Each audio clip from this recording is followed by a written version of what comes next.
so keep that in mind. Yeah, hey, forget I asked. That'll definitely do. Ew. Join the Discord. It was the least fun I've ever had playing this game. A small but vibrant and extremely humble community. No, I've seen the sleeves, but I'm like, you said you're suiting up and then you put your sleeve on. Thank you for saying that. Because I'm a demon on the keys. Next thing I know, we're both dead. I immediately left the lobby. In Vietnam. What are they playing for? Are they playing to win? Stay humble. Stay humble.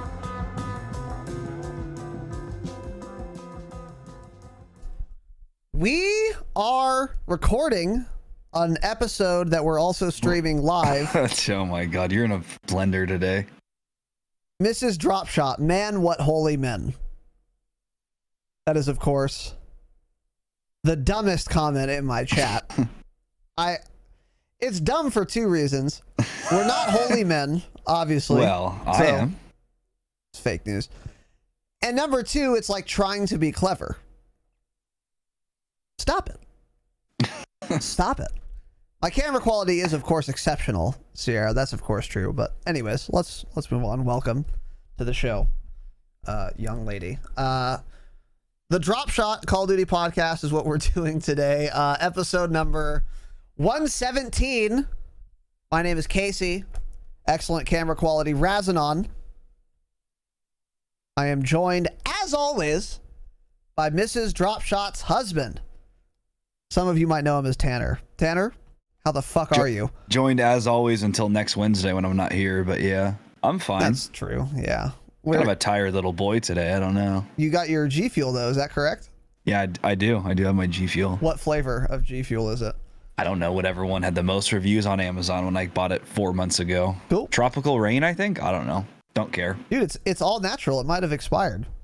The joke. It's just preservatives. There's no ingredients. They're all preservatives. Mm-hmm. I don't actually know. How's it tasting? Like an energy drink. Cool. Yeah, cool. Well, that's Tanner. Why aren't you going to be here Wednesday? What's going on with that? We're going to be out of town. We are going to be in Zion National Park, of course, as Raz always likes to joke about, right? It's real. No, and we true, are going to but be in the town on the California coast where we got married. It's kind of like an anniversary trip, even though technically our anniversary was like last week, 2 weeks ago. Oh, that's cute. So we're going to be there from Monday until Thursday we come back. That's super fucking cute. Yeah. Well, okay. Cool. Well, that's Oh, cool. I'll be. Yeah. Hey, remind me to schedule a few tweets, right? Right? I'll remind Call you me to- Gary V. Okay, Gary. Yeah. So anyways, welcome to the program. Yeah, that's Wednesday. I guess that is an announcement worth making. I think I might recruit someone to join me, co-host the program, or I might not. I don't know. You know the vibes, but whatever. Wednesday we'll have a show, regardless. So before we get started today, we've got a pretty big ep planned. We have a number of announcements, as we always do. But before that, welcome to our new gold fucking patrons, dude. Gold fucking patrons, dude. Right? Gold ones. Okay.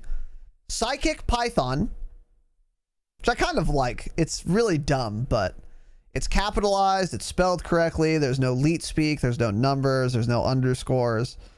Okay. Michael W. It's a very professional profile picture there, wouldn't you say? He works at a law firm for sure. That's a little too aggressive of a profile picture. It's too good.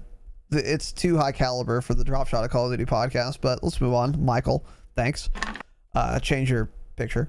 Hopknot TV. I like Hopknot. Why? I don't know. What is a Hopknot? It's not great. The name isn't great. Hopknot. I can't understand what it means, but I'm intrigued. So they've hooked me.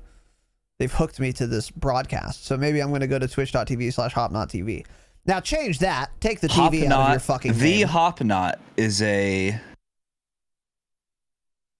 restaurant in Manchester, New Hampshire. That must be what it's named after. Well, he'd be Gotta the be it. 8th restaurateur who listens to the program. Oh, they so- have some great looking pretzels there. Wow. Do they? Oh, that makes Yeah. sense. Knots. Pretzels Stuffed are like in pretzels? knots. Oh, man. Okay. Jesus. I hope he owns that place. He doesn't, but yeah. We'll look into it. Okay, so Hopknot. Ke? Houston? This isn't a name, right? The first name here is QUE. This is an alias, right? No one would name their son or daughter or child, non-binary child, Ke, right? Not that there's anything wrong with that. Yeah. Well, there's something definitely wrong with this name. Oh. Not that there's anything wrong with being, non-binary, of course. This is an inclusive program, but anyways. Change your fucking name. I don't know what it is. I'm Malding. How is it pronounced? I'm in a blender. Anyways. QH. All right. QH. Welcome. Thank you. Cody K, Cat S, and Baja Kid 69. Welcome, boys and girls, our new fucking gold patrons. You love to see it.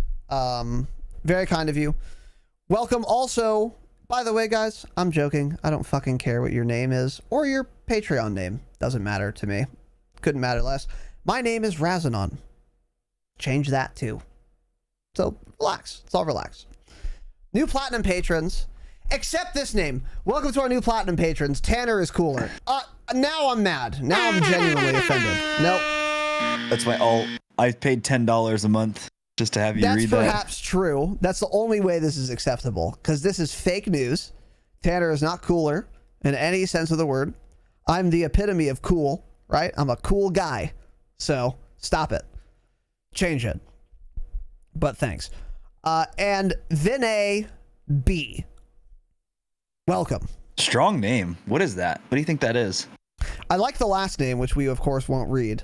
And obviously that last name is what is that name? This, I'm getting some Northern India vibes from this name. I think so. Vibes I'm getting. Now you might be thinking, why not Southern Indian vibes? Don't ask questions. I'm an expert. This is a Northern Indian name. I'll bet on it. Strong last name though. It's a very strong last name. Yeah. So interesting. Another name of the sun in the Hindu god Shiva. Stop, dude. What? You're gonna dox him. What does that have to do with it? You're reading me what his name means. It's probably the most it's like reading the last name Smith, probably. Okay. Well, let's move on. Hey, Vinay, if you get DDoSed, blame Tanner. Don't come to me. So, welcome, brother, and thank you. And welcome to our new Damascus patrons. We are fucking trudging through these, boys. Idris E. I like that name a lot. Idris. It's a good name. Interesting, yeah. Yeah. And and this is, of course, the best name of this list. Yedemus Maximus. Which is just fantastic.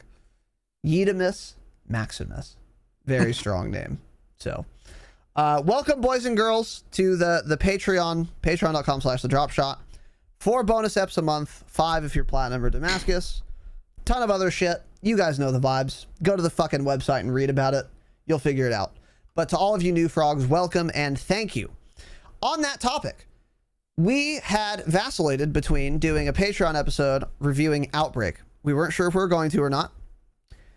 But in preparation for today, in fact, we basically were like, we have to play Outbreak regardless, so we might as well review it. So our most recent Patreon episode is a review of the Outbreak game mode, which I thought was a good, solid episode. Yeah. I don't think it's live yet, or is it? I was going to say, is that live? Nobody said anything about it yet. No, it's not. It's absolutely not live. It's not live. But it will be live. We're going to. So that was a waste of an announcement. Got it. So it's not our last Patreon episode. It's our next one. It's going to be an Outbreak review. It's recorded. I have to render it and post it, but it's recorded. That'll be coming shortly, maybe tomorrow, if not Monday. And then we're going to have 2 other eps, kind of. But anyways, Tanner, any announcements from you? Yes. Acore. Maybe I already did this one on Wednesday because I think I already tried to pronounce his name. No, because this was. I don't remember know. this. Whatever this guy's name is, Acorao. thanks for the 2 offline subs, right? Acorao. Appreciate that, bud. Also, this other one came in on Wednesday, and I'm not sure what's going on here, but Bradley H, I received 100 United States dollars in my PayPal. Jesus, dude. And I have no slobs notification. I have no OBS notification. I go to PayPal now. Yeah. So I don't know what's going on. So if you wrote a letter and said something, if you wrote a little note, I didn't see it. I don't know who you are.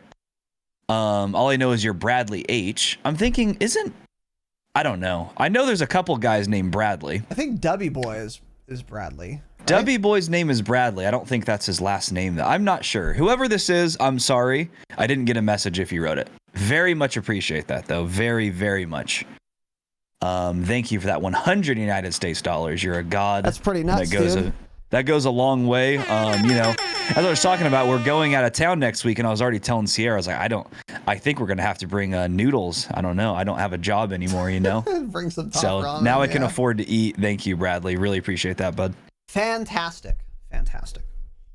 Very kind. So a couple more announcements, then we're gonna get into today's ep. First of all, almost all of these I'm excited to announce, except not the next one, but the following one. Actually, you know what? This should be first. Okay, so we have a weekly schedule image thing now. What's the deal on this? There are 2, first of all. So I don't get it. Why is the first one not working now? It was working earlier. Did you mess with them? Nope. You, dude, how... Tanner. No, I didn't. Okay, well, you did something there because I didn't put the fucking alternate, right? I had added one the link and alternate. it was working. I didn't Okay, so change whatever that. you did screwed it up. No, that's not true. Okay. I've tried to show you this last time. It didn't work. Go to Discord. Well, I'm trying to tell you right now. I had one image there and it was working. So I don't know what you did, right? Okay. It was that link to the weekly schedule. Okay. Go to Discord. I'm in it. So the first image is the one that's not linking. Don't click on the image. Just right click, copy link, and then paste. Okay, it doesn't matter. All the images are the same either way. He just sent me. You know what? That's why it's not working. And then you just hyperlink it. That's what I did. And then I hyperlink that and wrote weekly schedule, and then it was working fine. Is this one working? Anyways, it doesn't matter. Weird. We only need one image. So he's just making us 4 images. Basically, one is like the size for like Facebook. One is the size for Twitter. Basically, he just sized them differently. So wherever he wanted to upload them. So they're all the same anyways. Just show the one that's working. Interesting. Okay. Yeah. It's Yeah. different backgrounds. That has something to do with what the fuck? Even if you it's impossible to open. You can't open original either. This is just fucked. Doesn't matter. Whatever. Here, guys, look. Here's the... We're going to have the schedules. We're going to start doing this pretty regularly, I think. Because now that we have, like, last Friday of the month, unless there's it's the winter solstice, then we're going to sacrifice a cat. But also on the last Saturday, we're going to do it in the afternoon, not the night. It's all getting pretty confusing. Yeah. So for now, we're going to start doing things like this image. Tanner, I think, is going to tweet this and pin it so you guys can... It's already scheduled, yep. Yeah, so you guys can check the Twitter for, like, the weekly schedule. And this is going to be... Wait, what? The 24th? We have a special guest? That's just the way he worded it, because I'm not going to be here. So you have a guest on. Yes. Okay. Yeah. So are they going to be special? No, maybe not, but it's going to be a guest, right? This is good bait though. Get scammed, yeah. He baited me. So yeah, whatever. Here's the schedule: gunfight tournament 1 p.m., hangout 7 p.m., live calling Q&A 1 p.m., podcast 7 p.m. So yeah, when things are like kind of weird, I think maybe just every week we'll have like a schedule like this, so you guys can check on that, because I know things are getting confusing now that it's like every Friday except the last Friday. It's actually in the afternoon now, and then the call-ins once a month, whatever. So we're gonna start doing this. This will be in the announcements in Discord as well as on Twitter. So start keeping your eyes on that for like special events and shit. And to remind everyone, this week we've got, fuck, I clicked on the wrong one again. We've got, again, I'll just pull this back up. Gunfight tournament, Friday, 1 p.m. in the afternoon. We're going to be commentating it. It's going to be fun and exciting. The hangout's going to be that evening at 7. The next day, live call-in Q&A for you Platinum and Damascus boys and girls, 1 p.m. Pacific time. If you want to participate, join the call-in waiting room. And then the podcast will be that night at 7 p.m. Saturday night. So that's like the schedule for this week. I'm very excited for the gunfight tournament. I think it's going to be really interesting. Probably going to be a fucking disaster, and that's going to be fun. We're going to have fun. We're going to wallow in the chaos as we always do. Good. By the way, everyone here live right now, that sign up for that ends tonight at midnight. So everyone in here that wants to play, go into the Discord right now and fill out the form and sign up for the tournament, because he's going to close it and then start working on the details and everything. The bracket and stuff. Yeah. Good reminder. So yeah, there you go. And that's going to be really fun. I'm actually really excited for that. I'm curious how it's going to go, because I actually have no idea. I have very few expectations.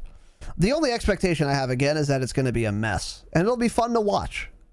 And it'll be fun to participate too. So, you know the vibes. Next thing, Best of the Week video is live. Our first Best of the Week video.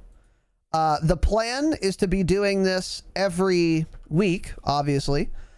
We're just going to take kind of highlights, compilations, from the streams, make them into a nice little video, and you can fucking watch it. Now, I know a lot of you who listen don't watch the streams, and you don't have time or the inclination to watch like a fucking 3-hour gameplay stream.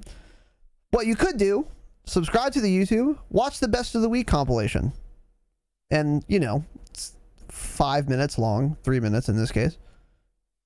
It's curated for the interesting, fun, and exciting content. And then you can fuck off to Stitcher and continue listening to the program. It's fine. It's kind of the goal of it. And also it's just to bring in other new frogs, and if you wanted to make some extra money on the side, I'm not doing these videos. Other people are. In this case, our first Best of the Week was by Magnolia Road Film Co. We got his plugs in there. He's got all of his bullshit in there. And that's that. So there you go. Go check it out. It's a well-done video. Yeah. We had like 4 or 5 applicants, and we just picked the best one. That's how we're going to keep doing these for the foreseeable future, and we'll just pay you $20. And then, hopefully that continues. We haven't gotten any submissions for this week, but that's because Saturday's not done, so no one's been like, you haven't had all the material, but whatever. So start keeping your eyes for those. Watch this one, but watch other ones also. Very pleased with that, and I hope we can continue doing it for a long time. And then also remember, gameplay breakdowns are coming back. We've gotten a submission or 2, and we'll be returning to these starting Wednesday after the program. Except not this Wednesday, because Tanner won't be here on Wednesday. So good catch. Yeah. So next week, following week, fuck, I'm in a blender. I'm just blended today, dude. I'm just a smoothie today. March 31st, yeah. after the program, we're going to be doing our first gameplay breakdown. And hopefully every Wednesday we'll continue doing them. They're going to take place on Tanner's channel right after the stream. And if you're not able to watch live, we're going to put all these on YouTube as well. And I'm very excited for that. Did you notice how many submissions we have, Tanner? No, but I know Nick just posted one like right before we started. Okay. Got it. I think he did. Where'd it go? I think Nick told me he did. So. Yeah, why can I not find it now? There it is. Yep. He did just post one. Cool. Got it. Very nice. Yeah. So hopefully we get more of those. I haven't watched it because I kind of want to watch it for the first time when we're actually breaking it down. I think it's more fun that way. That works better. Yeah. So that's that. and I'm excited for that. So if you want to submit your gameplay breakdown, start doing it. And also keep your eyes on the YouTube because those will be there as well. So that is that. And then last thing, I actually came up with this idea this afternoon. I was like, maybe I should record the note-taking process for an episode of the broadcast. So when I was writing the notes today, I recorded everything, kind of narrated what I was doing. Very behind the scenes kind of look at how the sausage is made. I think that's the expression. So Okay. So it's about 2.5 hours, but I'll probably trim it down to like 2 hours because I think I took a couple of breaks here and there, but it'll probably be about 2 hours long, just a video. I'm going to put this on Patreon for all the patrons. It's not going to replace a bonus episode. It's just going to be its own fucking thing. So you just get an extra fucking thing. Most of you probably are not going to care to watch this because it's literally just me making the notes for this podcast we're doing right now. It's like an ASMR thing, dude. Possibly. I do have a velvety smooth voice. That's of course true. So you are fake news. That's going to be on the Patreon at some point for all tiers, and it's not going to replace a bonus episode. So I know some of you do podcasts who listen or are maybe thinking about doing podcasts, and I know a lot of you stream, so maybe it'll be useful to you. Or if you do neither of those things and you are really fucking bored, might be interesting. I don't know. I feel like it wouldn't be, but I feel like some people would like that. So I was going to write the notes anyway. Either way, I have to write the fucking notes. So I was like, fuck it. I'll record, narrate, and, we'll see what happens. So I'll be posting that soon. And, you guys can take a look or not, but it's not going to... Or not, yeah. Yeah. It's not going to be in your podcast app. It's not going to be your podcast feed because it won't, it's just going to be video only. It just wouldn't make sense to listen to it. It's a lot. Yeah, it's just it's a video. Okay. Anyways, anything else, Tanner, for you to add here, brother? Nope. Can't wait to watch that video. Cool. I'm also gonna do a video. Kill yourself in game, of course. I'm also going to do a video on how I fucking upload the podcast because people seem to not believe that it takes 3 to 4 hours to take the podcast and put it on your dumb fucking ears. So bet I'll show you, dude.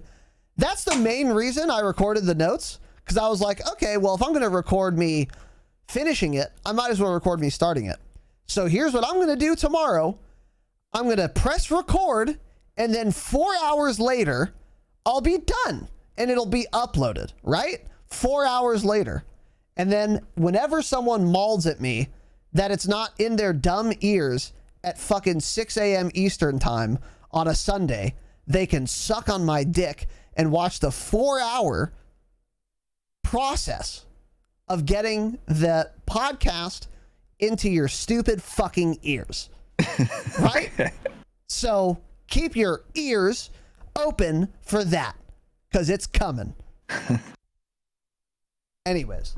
That was interesting.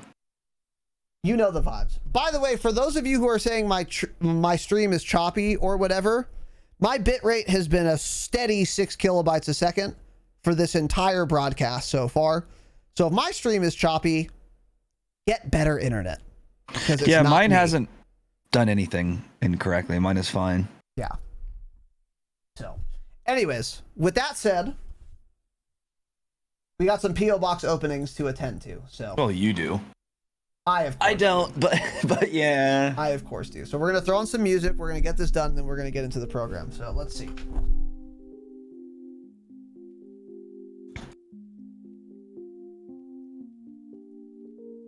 Okay. All right. First up, we got a bunch of mail for someone who is not us in my mailbox. So see ya. That's in the trash. Let's open it on stream. Let's probably not do that. Let's commit a federal felony. That is, of course, a felony. Okay, hold on. Wait, is that mine?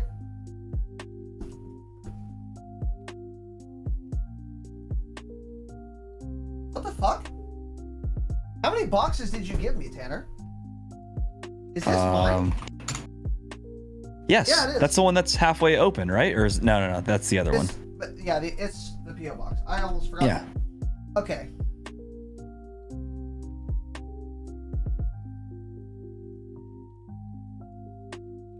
Alright, I'm in a blender, sorry. Okay, so the first thing was this Douglas and Todd small batch bourbon whiskey. This is from Jaron. This wasn't a surprise because Tanner had already opened it. So Tanner got a bottle and a fucking cigar, and so did I. So I've sampled the bourbon, and it tastes like bourbon. It's a bourbon. And I got a couple healthy pours out of that last night. You did. Sure, And, you did. Yeah. It was a blast, and it's a solid bourbon. So thank you for that, Jaron, and a cigar. By the way, Tanner, are you going to be smoking these in Zion this week? Next week? No, of course not. Why not? I don't even think they allow smoking in the city I'm going to be in the town, which I will not name. Okay. Interesting. My wife doesn't let me do that stuff. Smells like a cigar. It is Smells like a cigar. vintage 1990 Rocky Patel. So I don't know what that means, but I'll smoke a cigar. It's a cigar, right? I've had a couple cigars in my time. So Jaron, thank you. This is a very manly gift here, so I appreciate that. Fuck. I'm so blended.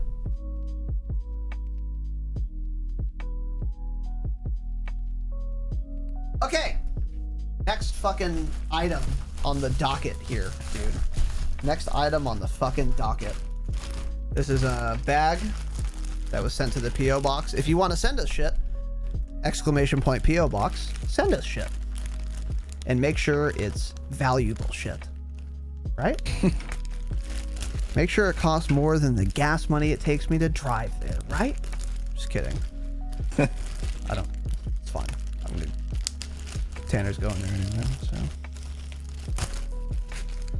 Alright, so this appears to be a t-shirt. So, that's interesting. Let's see what size it is. It's a large shirt, so. Well, maybe this person thinks I'm fatter than I think I am. Uncultured swine, it says. Okay.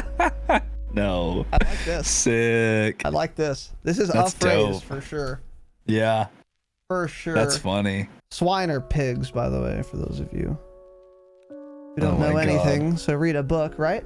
Just have your mother shrink that, since I'm sure she does your laundry. Well, she doesn't, but yeah, maybe I'll just fucking bake it in the washing machine. So whoever the fuck that was from, thanks. There's no note or anything, so I don't know who sent me this, but I like it.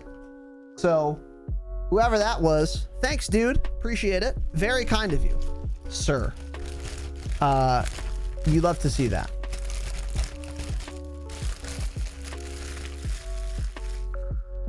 My camera has so much bokeh, dude. Don't ever say it. It's crazy. You don't know what bokeh is. Game of Chairs, was that from you? He said for Tanner, Razano sus. That would make a lot more sense. You know what's fucking crazy about that, dude? Is let's take a look at the label together, guys. Yeah, right. Let's do it together. Okay, here. So we can it is for me. See my P.O. box. Here we go. Now you can see the P.O. box address, and then you can see the name, which is Casey Riley. Now, I thought that was my name. Let me hold on. You know what? No. Hold on. Let me open my wallet. Okay, let me look at my driver's license. Maybe I'm fucking in a fugue state. Maybe don't show your address though, right? I'm not going to, but okay. Just to confirm, yeah, it does say Casey Riley on my driver's license. So, if that was for Tanner, address it to him, right? Yeah, actually crazy, yeah. Hey, Game of Chairs, thanks then, dude. So, if that shirt's for Tanner, I will burn it. in an Okay. effigy. It'll be an He's gonna effigy to your mistake in mislabeling. He had to drive to my house to pick that up. He's furious now. Oh wait, is there a note? He says there. No, he said it's sent in 2 packages. There's more. So, okay. Well, thanks. I liked the shirt, but fuck me, I guess, right? I'm the asshole. So, anyway, we got another box. Now, this one also says it's to Casey Riley, but maybe this is Tanner's too. Let's find out together. Guys. We'll fucking find out. We'll fucking see, won't we? Here's part 2. Okay, this is part 2, he said. This is part 2 to you? I'm so No, it's mauled. probably yours. It's probably one thing for you, one thing for me. I don't know. Just open it.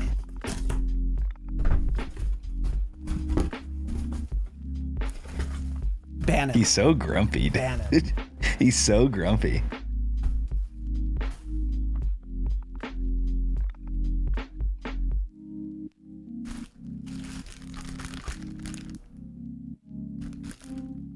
Is this one of those clown hats? Hold on. Oh, let's go. Oh, with the propeller on top. We were talking Let's about fucking this. go. You got the propeller hat, The dude. propeller hat, dude. You know the vibes. Well, this also seems like a gift for Tanner. Because he wears hats. No, because didn't we talk about this and saying it'd be funny if you had a little put it on. We definitely put talked it on. about this. I'm trying Put it to. on. Spin the blades. I don't think I can have the propeller and the headset on at the same time. We'll figure it out. Unfortunately, but we will figure it out for sure. Yeah. Clippers, get ready. This is gonna be in the weekly gameplay Any video. Clippers? Should be. Well, if I can fucking open it, that would be super cool and interesting. Okay, cool. Oh wait, no, I got it. All right. So, now this is contingent on me figuring out how the fuck this works. So, you guys can't send me anything that has parts or assembly required.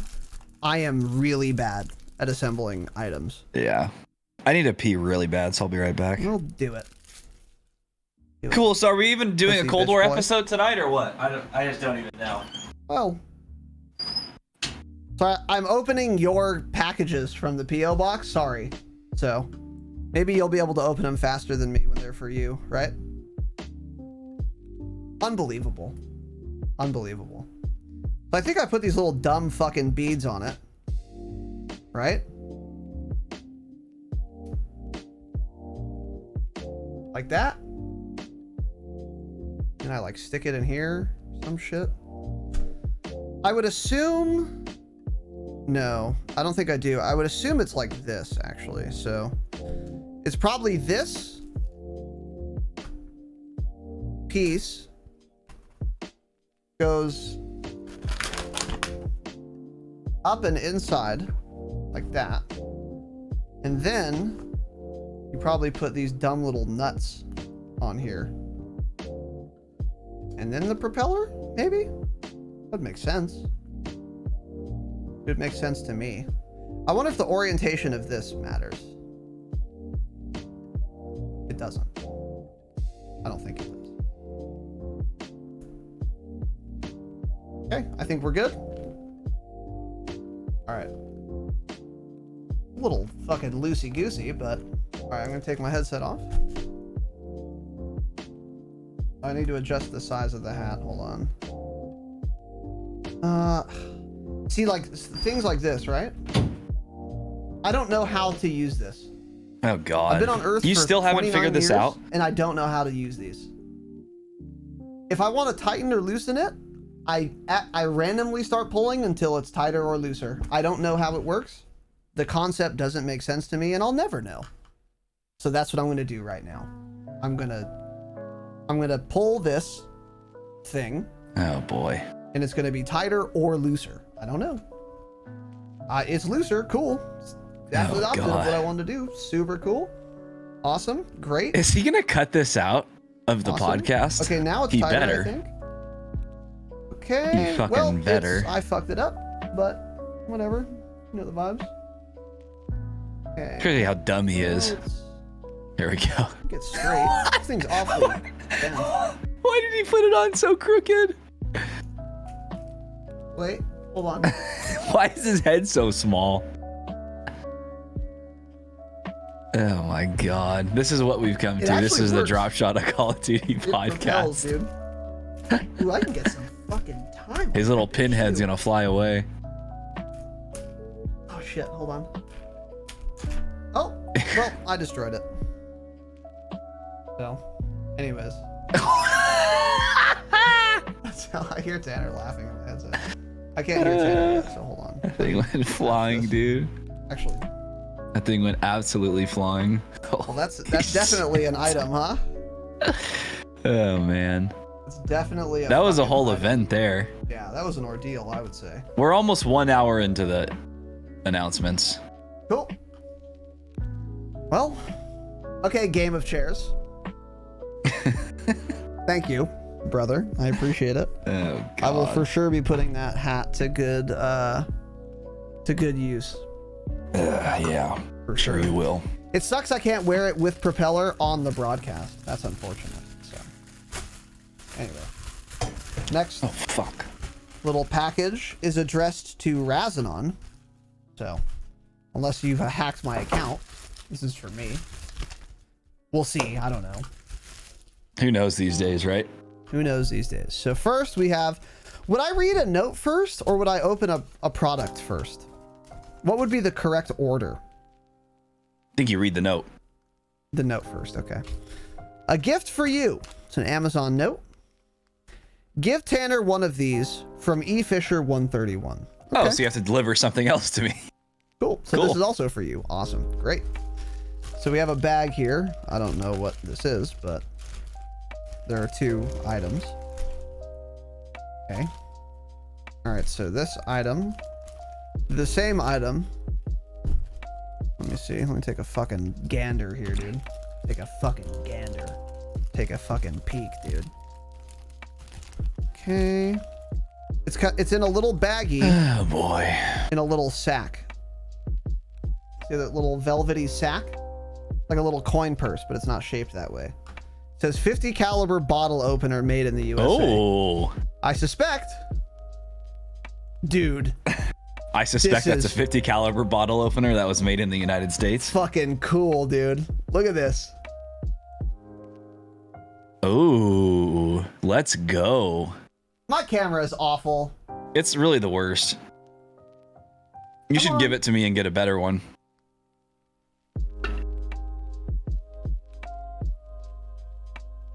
I think it's incapable of focusing. Oh shit, there we go. Oh, that's nice. I'm gonna have that just sitting right here, just chilling. Dude, is this the real size of a 50 cal? Mm-hmm. Yeah. That's fucking huge, dude. This thing is hollow and it's fucking heavy. Yeah, they So, rip but this people is apart. the case, and this is the only thing that gets shot, right? The little tip. Any 50 cal gunners in the The chat? little tippy boy. Little tippy boy. Just the Fucking tip, yeah, that tip. And it goes down to where it's like, where it gets larger, basically, I think. I think that's usually where they stop.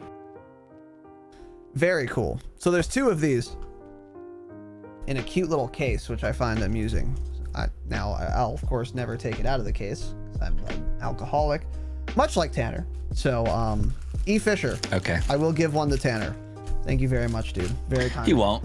He probably already put it up on offer up. All right. So I think that's fucking that. I suspect.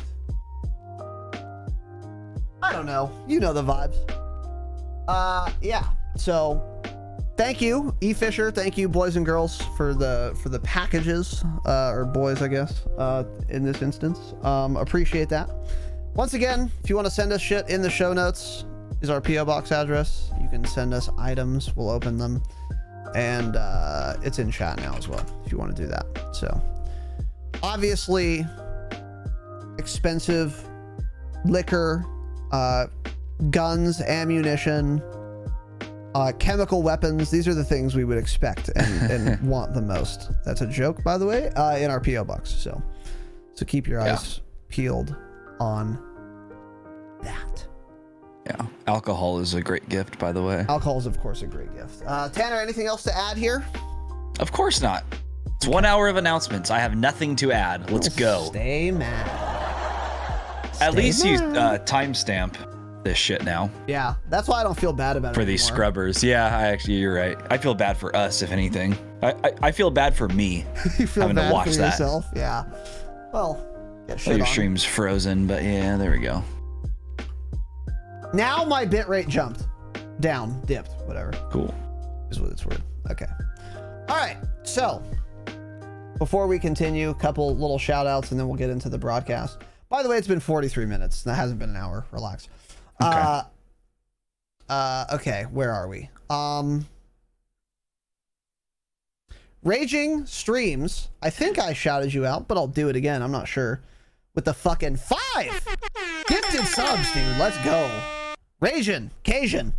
Thank you, brother. That's a lot of scratch. That's a lot of love. I appreciate it, dude. Hope you enjoyed those 43 minutes and 32 seconds of announcements. And we're not done yet. We're not done yet. So Raging, thank you, brother. Love you, appreciate you for the 5 gifted subs. Means a lot, brother. King Camper 88 subscribed for 11 months with Prime. Almost the 1 year badge, King. Almost the 1 year badge. With a message attached that is Bjorn Hacks. Okay. I'll keep that in mind. Bjorn is also literally a child. So let's fucking cool it. I don't know what this... What did Bjorn call it in the Discord? A dispute? Oh God, here we go. We're giving him his time of day. Okay, let's do this. Pritch tweeted out, or Twitch... Oh my God, I had too much caffeine. Pritch fired off a little image in the Discord, right? Okay. And it was of Bjorn's stats. And there were like 2 or 3 games where Bjorn's score was like 1 in 46 or some shit like that. So Pritch is like, cool. He reverse boosts. So there was an argument about it. Bjorn was getting real salty about it, saying we were calling him cheaters. Blah, blah, saying he doesn't reverse boost. He sent screenshots of all these other COD trackers saying that one's not there and that one's wrong. Blah, blah, blah. Anyways, that's all it was. At the end of the day, I don't care what you do. Reverse boost or don't. Well, he also plays matter. with his little shit friends that are also 13, and they're fucking terrible. Well, you don't go 1 in 46 in multiplayer without trying. Oh, he went 1 in 46. Oh, Yes, a few games in a row. Understand. Oh, He cheats. interesting. Well, yeah, I didn't look into it, and I don't fucking care. And he's a boy, so whatever. Anyways, King Camper, thank you for the Prime Marino, dude. Much love. Appreciate you. Call me Al, also with the tier 1, and also for 11 months, the designer of this beautiful overlay. Al, thank you, brother. Welcome back. Come back in 1 more month for your 1 year fucking badge, dude. It's going to be great. It's a great badge. You're going to love it. And as much as I love your overlay. Thank you, Al. Means a lot, dude. Much love, brother. Bud Reds coming back with the gifted sub himself. Mad Lad, welcome back, buddy boy. Buddy boy. Appreciate it.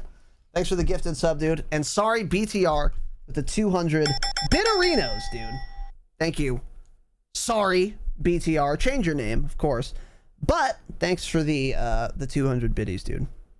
And last but certainly not least, Santeria has donated an amount of United States dollars with a message attached.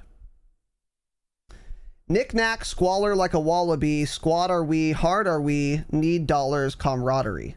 Just hoping to hear you read that. There you go. You're not going to get me with those. Right? Won't happen. It's not going to happen. So you can donate another $50 and try another one. That's fine. But you're not going to get me with it, right? Irish wristwatch.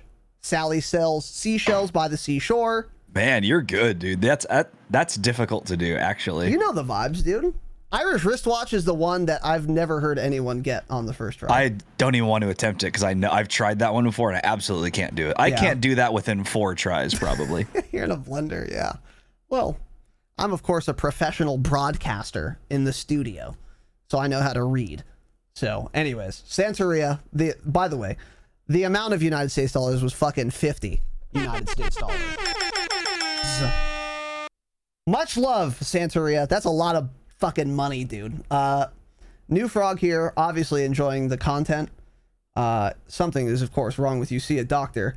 But also, thank you for the $50, dude. That's a lot for real, and I really appreciate it, man. So thank you very much, dude. Super supportive. Much love, and you know, I hope you liked your fucking reading. So there you go. And he was born in 2009. Damn. That's maybe not. But you're supposed to rap it, not sound dumb. Oh well, I'm not gonna rap. I can't rap, so that's not happening. You should go to Rizzle Music stream if you want to hear raps, not mine. Okay, not mine. Class of 09s. He's older than us. All right. Anyways. Thank you, boys. Thank you, girls. Santeria, thank you again. That's nuts. Means a lot. And if you're listening for the jingle, here it is. That's up there for longest intro announcement ever. It's not, actually. Yes, it is. We've had longer than 48 minutes of announcements before. That's... I don't think so, dude. You might be right, actually, because the Not PO on... box makes it a lot longer. Yeah. So this program is now... This is now a 3-hour... Or a three-part series. Yeah. We'll start with ARs and we'll wrap it up. Yeah. We'll wrap it up after ARs, yeah. So... Anyways, all right, welcome to the program, episode 117. I don't think I've actually alluded to...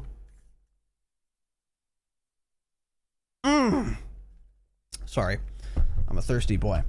The topic of today's episode, unless you read the fucking title, so many of you probably Or the tweet I fired off. Or the Follow tweet. the Twitter, right? TDS followed off at the Dropshot pod. So today we're going to be talking about Cold War. We're going to do our State of the Game address for Call of Duty Black Ops Cold War. Now, we've done one State of the Game address before, and it was for the summer of 2020, which was our last State of the Game address and only State of the Game address for MW 2019. And we're going to kind of follow the same pattern for this episode. And the plan has always been for State of the Game addresses to do them thrice a year. So fall, game comes out, winter, spring, summer, State of the Game on each of those. In this case, we're doing State of the Game address, Cold War, winter of 2020/2021. Now you might be thinking, isn't it fucking March 21st? Yes. Stay 20th. mad. Well, by the time they listen, unless you're live, of course. Yeah. It is. We're a little late. It's fine. Don't worry about it. Don't ask questions. We're doing it a little late, but we're doing it. Okay? So just chill out. So that's what we're doing. State of the Game address. Now, the purpose of the State of the Game address is to kind of review the game, sort of, but compare it to whatever state it was in at the time of the last State of the Game address. In this case, since launch. So whether or not you play Cold War, this will be good for you to listen to. If you do play, you might learn a thing or two or get our perspective on the game and kind of compare and contrast that with yours. And you might like... One piece of feedback we've gotten a lot is like, dude, until you said that, like, I didn't know why this felt weird or whatever. But now I know. This feels weird, or I'm doing bad here for this reason or whatever. So maybe that'll be you, if you listen to this and you do play Cold War. If you don't play Cold War, or if you haven't played it since launch, then maybe you can use this as a kind of guide on whether or not it is worth going back to or trying for the first time in the first place. Because the game is absolutely different now than it was at launch, and in some ways meaningfully, in some ways not, and in some ways not even different at all.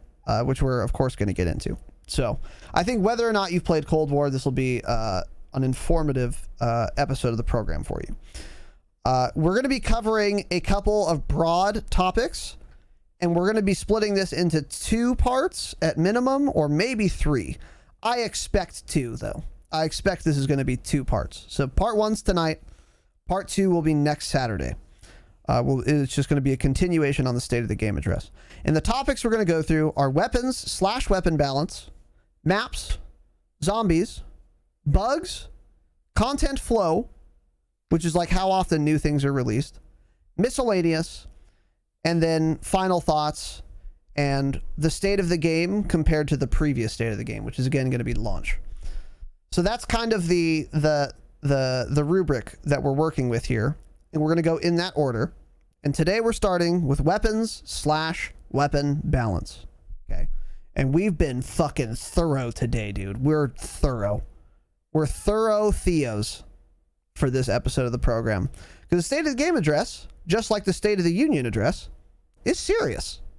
We take it fucking serious, dude. Okay? I'm addressing the COD Nation. I actually wanted to hang myself just joking. COD Nation? Yikes! If you call something that is not a country a nation, kill yourself. In Verdansk, of course. In the Ural Mountains, obviously. The Ural Mountains, at the fucking, anyways, whatever. I hate when people say like, oh, what's up, fucking Dragon Nation? It makes me so uncomfortable. So sorry. Weapon balance, weapons, assault rifles is the first category. Perhaps I shouldn't have started with this category, because this one is, well, there's a couple of them that are interesting to talk about and novel and fun. But we'll start with assault rifles. This is the first Call of Duty game I've ever played where I genuinely think that assault rifles are the worst primary weapon category in the entire fucking game. Agreed, 100%. It's actually insane. In relationship to other categories, ARs don't do literally anything better than their counterparts. They're slower than SMGs. They have less damage and damage range and bullet velocity than LMGs. They're less accurate than TAC rifles. And obviously, they're not really... They hit less hard than a fucking sniper, which we'll, of course, get into. That is how AR should be. Like, obviously, an AR shouldn't do SMG things better than an SMG. Unless you're using the FFAR in Warzone. But that's a topic for another time. Yeah, like, SMGs should kill up close quicker than an AR. That's the way they should balance them in a game. Yes. So that, yeah. Exactly. Yeah. So, hold on. Yeah. Yeah, like, AR shouldn't be faster than an SMG. They shouldn't have more damage range or bullet velocity than an LMG. They shouldn't be more accurate than a TAC rifle. So that's not really the problem, because that's how it should be. The problem is they are not only not as good as the specialty categories, but they are so far below that they're not worth using. Like ARs and old CODs, it's like, even though it didn't have as much velocity as the LMGs or handling as the SMGs, it was at least close enough to where you could use an AR and be like fine in every situation, pretty much. But in this game, you're just fucksville in every situation. Like, it's actually so bad that they're just not worth using ever. And I'm actually not kidding. You should not use an AR in Cold War. There's never a situation where you want an AR. It's actually crazy. What are your thoughts on this, Tanner? Yeah, I mean, they're just awful. I can't remember a Call of Duty either where the ARs are just as bad as they are in this video game. And it really sucks because, you know, assault rifles should be like, that should be the main weapon category that everyone likes using the most, probably, or like is just the most used in general. And it's definitely not in this game, because you just die to everything if you use assault rifles, basically. Yeah. Yeah, exactly. It's like the AR should, again, it shouldn't be the best in any category, but it should be good enough in all categories where it's like, I want to use this because no matter what situation I'm in, I'll do fine. But in this game, it's more like, I'm going to be at a severe handicap no matter what situation I'm in, so I shouldn't use an AR ever. That's actually how I feel. And it's, not only have I never played a Call of Duty where assault rifles were the worst weapon category, I've never played any video game where an assault rifle is the worst type of weapon you could use. It's actually mind-blowing to me. Yeah. I think that's what turned off a lot of people when they first tried Cold War 2, is that they naively thought that, hey, maybe an AR is a good choice for a gun to use in multiplayer in Call of Duty in 2021. Maybe that's a good starting off point. And then they used it and they just get ripped and shit on by everyone. And they're like, oh, this game sucks. Could be part of the reason why they think that. I don't know. So that is really annoying. It's just boggles my mind that assault rifles are as bad as they are in this game. With that said, though, the AK-47, the FFAR on smaller maps, and the Groza, also probably on smaller maps, are still quite good and borderline usable. I recall also enjoying the QBZ, and I remember talking about that, but I think the other three are just better than the QBZ, and I think the thing I liked about the QBZ was how little recoil it has. Mm-hmm. So it would be kind of like a kilo, I guess, to compare it to an MW assault rifle, but probably not quite as good as a kilo. I'm not really sure. But the AK-47, the FFAR, and the Groza, I think are like the best three assault rifles, even though they're of course not worth using. What are your thoughts on this? So AK-47 actually is my favorite assault rifle by far. I do think that gun is very good. It's got low recoil. You can use iron sights with it, as excellent irons. It does a lot of damage at like medium to long range. And it's like, to me personally, that's the only AR that actually feels really, really good. Now, I know, like, if you watch CDL and everything, they were all using the XM4, and they actually thought the XM4 was busted, I'm pretty sure, and they G8'd it. So people aren't even using the XM4 to me. That, to me, has to be a controller gun, because on KBAM, the XM4 is awful. It is so bad. It is probably my most hated assault rifle.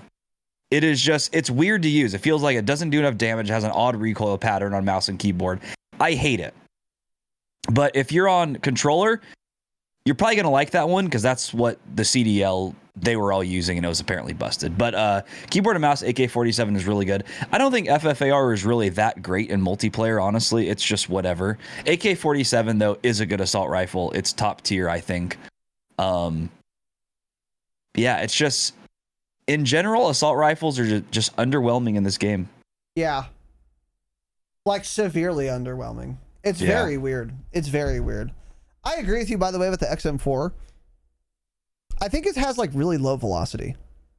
Maybe that's something part is of it. weird. Yeah. And, you know, there are a lot of guns like this. It's not like we're saying controllers are busted and that's why it's good, like that specifically. It's just there are guns like that. Like in Warzone, it's the Ram 7. Controller players hate the Ram 7.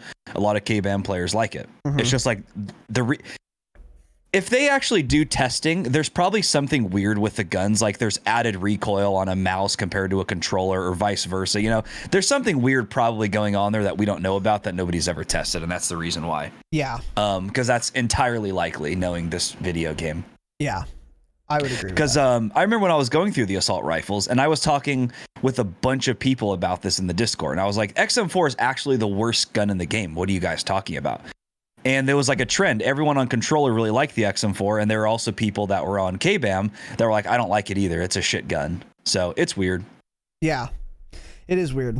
Yeah, that happens in Warzone, and it's I would not be surprised if that were true in Cold War as well. So yeah, interesting. I do like, yeah, the AK-47 on that point feels like the iron sights are really good. And that helps a lot. Fantastic. That helps a lot because I'm not forced to use an optic. So now I get an extra attachment slot.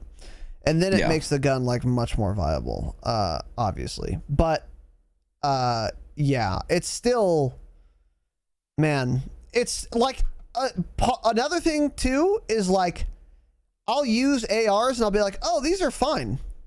Until there's someone with a MAC-10 inside me. And I'm like, oh, I was incurring a sprint out timer before I was dead. And I was dead. Like I literally couldn't have shot my gun in time. And it's like, okay, well that sucks. Or I'll shoot at someone with a stoner and I'm just one framed. Or God forbid, a Pellington, and I'll shoot at him 5 times and then get 1 framed. So it's just like, yeah, they can feel fine until 30 seconds into a match, you're fucked. You're fucked because it's just not good enough in any category to be usable. I do hear you though. Yeah. So anyways, let's move on. I want to say one more thing here because I was just typing that in chat. So like the CDL players, league play kids, they love the XM4. They think it's busted. And my thought is it doesn't play the same in public matches because when you go in a public match, and I'm queuing whether it be combined arms or 6s, there's at least 4 enemies there's at least 4 enemies using sniper rifles, right? So that just makes all ARs seem awful. That too. So if you guys watch a ton of CDL and you're thinking, oh, these guys are idiots, that's a totally different game. ARs are ARs in CDL because they're either using SMGs pretty much or ARs. There's nothing like, they don't have to compete against an LMG that just blasts you across the map. That's such a good Or they don't point. have to compete against a bunch of snipers on the other team that will one tap you even though you just put 5 bullets into them, then you're just dead all of a sudden. So that's the biggest thing. In public matches, assault rifles suck. They're awful. Very, very good point. Excellent point. I think you're spot on about that. And that's something you guys have to remember is that like we're not evaluating an AR objectively because that doesn't make sense. You can't evaluate a gun objectively. The gun is as good as it is. How good a gun is in Call of Duty is defined by how much better or worse it is than every other gun in the game. So yeah. So in CDL, like Tanner's saying, there are no LMGs. And I don't know if snipers are even allowed in CDL. Are they GA'd I haven't also? watched any CDL this year, but I don't think they ever use snipers. They haven't done that for years. I don't think.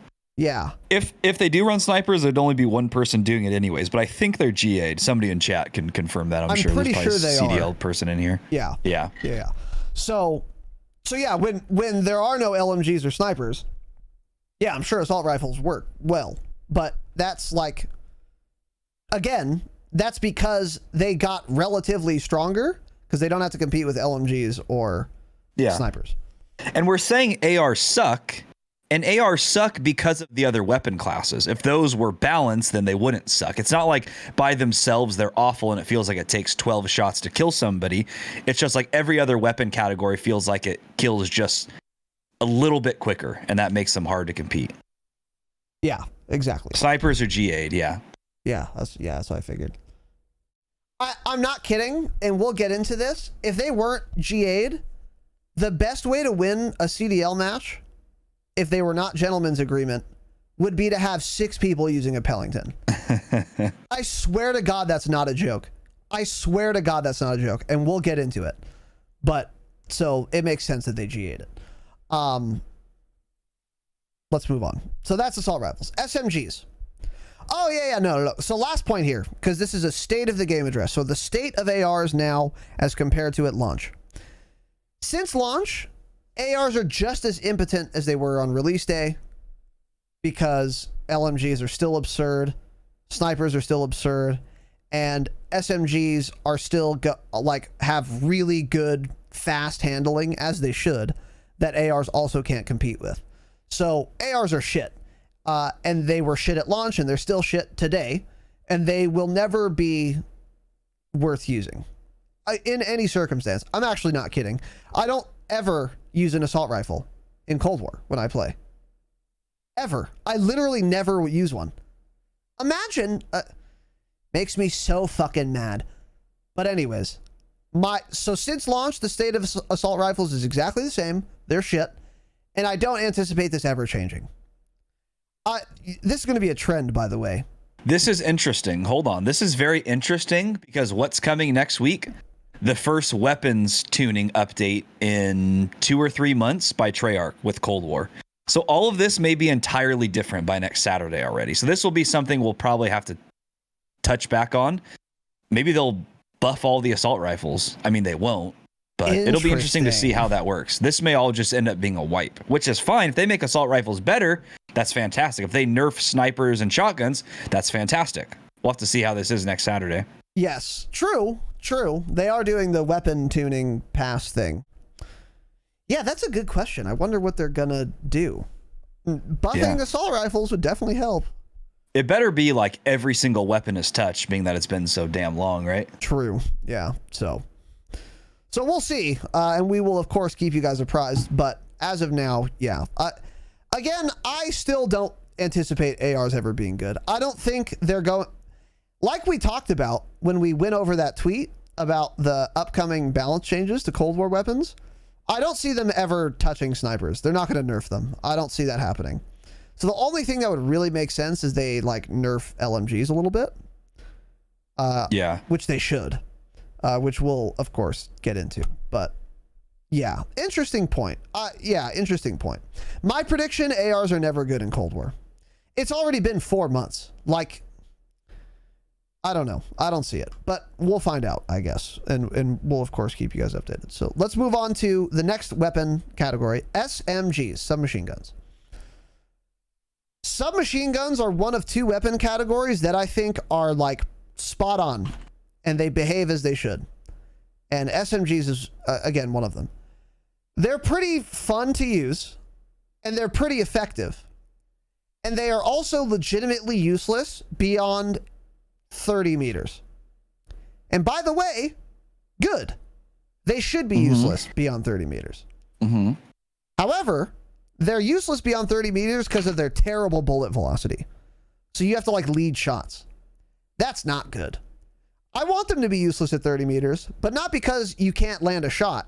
I want it to be useless because they have a very steep damage fall off range. That's the better way to handle this. Not by giving SMGs abysmal bullet velocity. But more on that in a second. No, okay, hold on. Tanner, I didn't see your note. What are your thoughts here? Yeah, so either way, I do agree with you. I don't think it should be the bullet velocity. That's just terrible. But at the same time, I'm fine with it because at the end of the day, it means the same thing. They suck at range either way. Now, it would make a lot more sense if there was just a high damage drop off. Like if I'm shooting an SMG at somebody who's 75 meters out, it would make more sense if the velocity was just slightly lower and the time to kill was just awful. You know, like it took like 12 shots to kill somebody or something like that. But at the end of the day, I'm fine with it because it still is going to play basically the same at range. And, because it balances them. Because think like Modern Warfare guns like the MP7, the AUG was good at range if you had it set up correctly. It basically wasn't an SMG. So guns like that felt like an assault rifle at long range. Uzi. So Uzi was nuts. Yeah. So either way, these are not viable long distances, and that's great.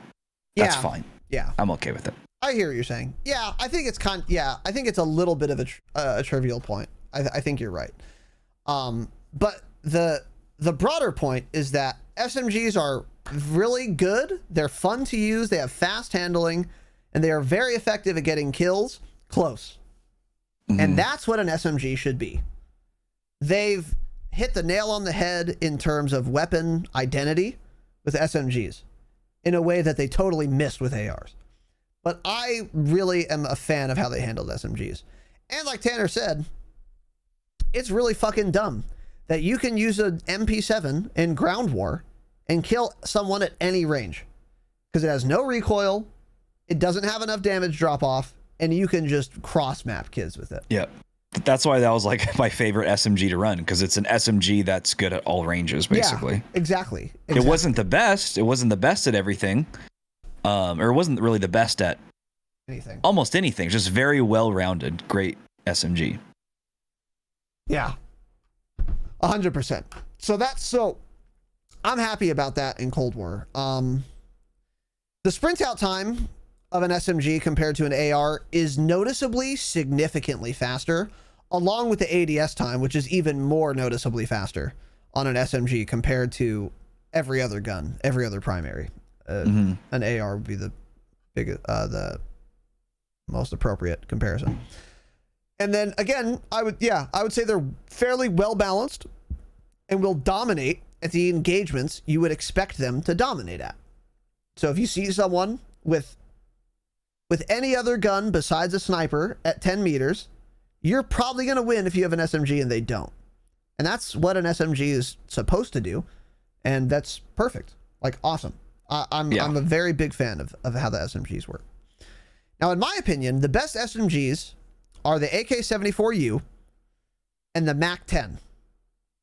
The AK, because its velocity is much higher than every other SMG by default. And that is the biggest weakness of every SMG, is that they're terrible bullet velocity. So the AK-74U has a lot more than every other SMGs, in addition to all the fast handling and shit you would expect, and great irons. And that makes it really fucking good as an SMG. And then the MAC-10, because it's a cheese weapon. Because the RPM is like 80,000 rounds per minute. Or, well, that was redundant. But, I'm surprised you like the MAC-10. it's got a fuck ton of recoil, which is a good way to balance it. But if you get inside people, which is the way you're supposed to use an SMG, the MAC-10 fucking bangs, dude. Yeah, when you look at it that way, it is, in SMG terms, it's really good then, huh? I would compare it to a Spitfire from BO4. It's like the same gun. Oh, yeah. Very fast time to kill up close, awful at range, ton of recoil, but yeah, you're right. That's what I would say. And the Spitfire that was one of the Sweat Lord guns in BO4, yeah. I think that was the most common Sweat Lord. Didn't it have rapid fire too also? I think it had rapid fire. It had at least rapid and then fire, an operator mod called Wildfire. Oh, that's what it was. Wildfire was insane. Awful though. Not worth using, but yeah, really nuts. So what are your thoughts on this? 74U is far and away the best assault rifle. There's no you just that assault rifle is basically an AR. The 74U is just busted. Yeah. So MP5 was really, really, really good on launch. I don't think it's very good anymore. It was nerfed shortly after launch, so that didn't last too long. But the AK-74, that's like the CDL SMG. That's what all of them are running, and that's very good in pubs too. It does handle a lot more like an assault rifle. It's basically an assault rifle, but better than an assault rifle, right? If you're in a gunfight with somebody with an AR at range, you're probably going to win when you have the 74U, which is an SMG. So that's the one that doesn't follow the normal SMG category rule set they have going there with a piss poor bullet velocity and everything. Yep. And it just breaks all those rules and it's good. Yeah. So 74U, great gun, laser beam. Very well balanced though, because it has a fairly low fire rate, but it doesn't have a ton of recoil. So it's easier to control like at range and stuff without being, too busted up close. Because there are guns that'll outperform it up close. Oh, for sure. Yeah. MP5 probably, definitely a MAC-10. I think there's a couple others, maybe. Yeah. All the other SMGs are just like, they're good. Bullfrog, good. They're all good. Yeah. They're fine. Exactly. Yeah, they're all fine. That's real and true. But I would say the MAC-10s. Oh, you know what I forgot too? Actually, I should mention the KSP got buffed pretty recently, maybe a month ago, 6 weeks ago, and it reliably one bursts now. Does it? Yes. Yikes. And it's fucking good. It's fucking good, dude. But it's balanced because you're not bursting shit outside of 10 meters with a KSP. Yeah. But if you get inside people, you will very often one burst people. KSP is really fun to use. Really fucking good too. So I would throw that on the list.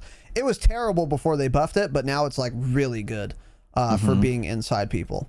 And it's a burst weapon, so it takes a little more skill. Because if you don't get the one burst, your TTK got a lot fucking slower. But if you do get it, then you have probably the fastest SMG TTK. So KSP is another good choice. So yeah. Since launch, SMGs are about the same. They nerfed the MP5 pretty fucking early on, and now it's fine. I think they nerfed it appropriately, roughly. And I think they buffed the KSP too. I think there were other things they touched in the SMG category.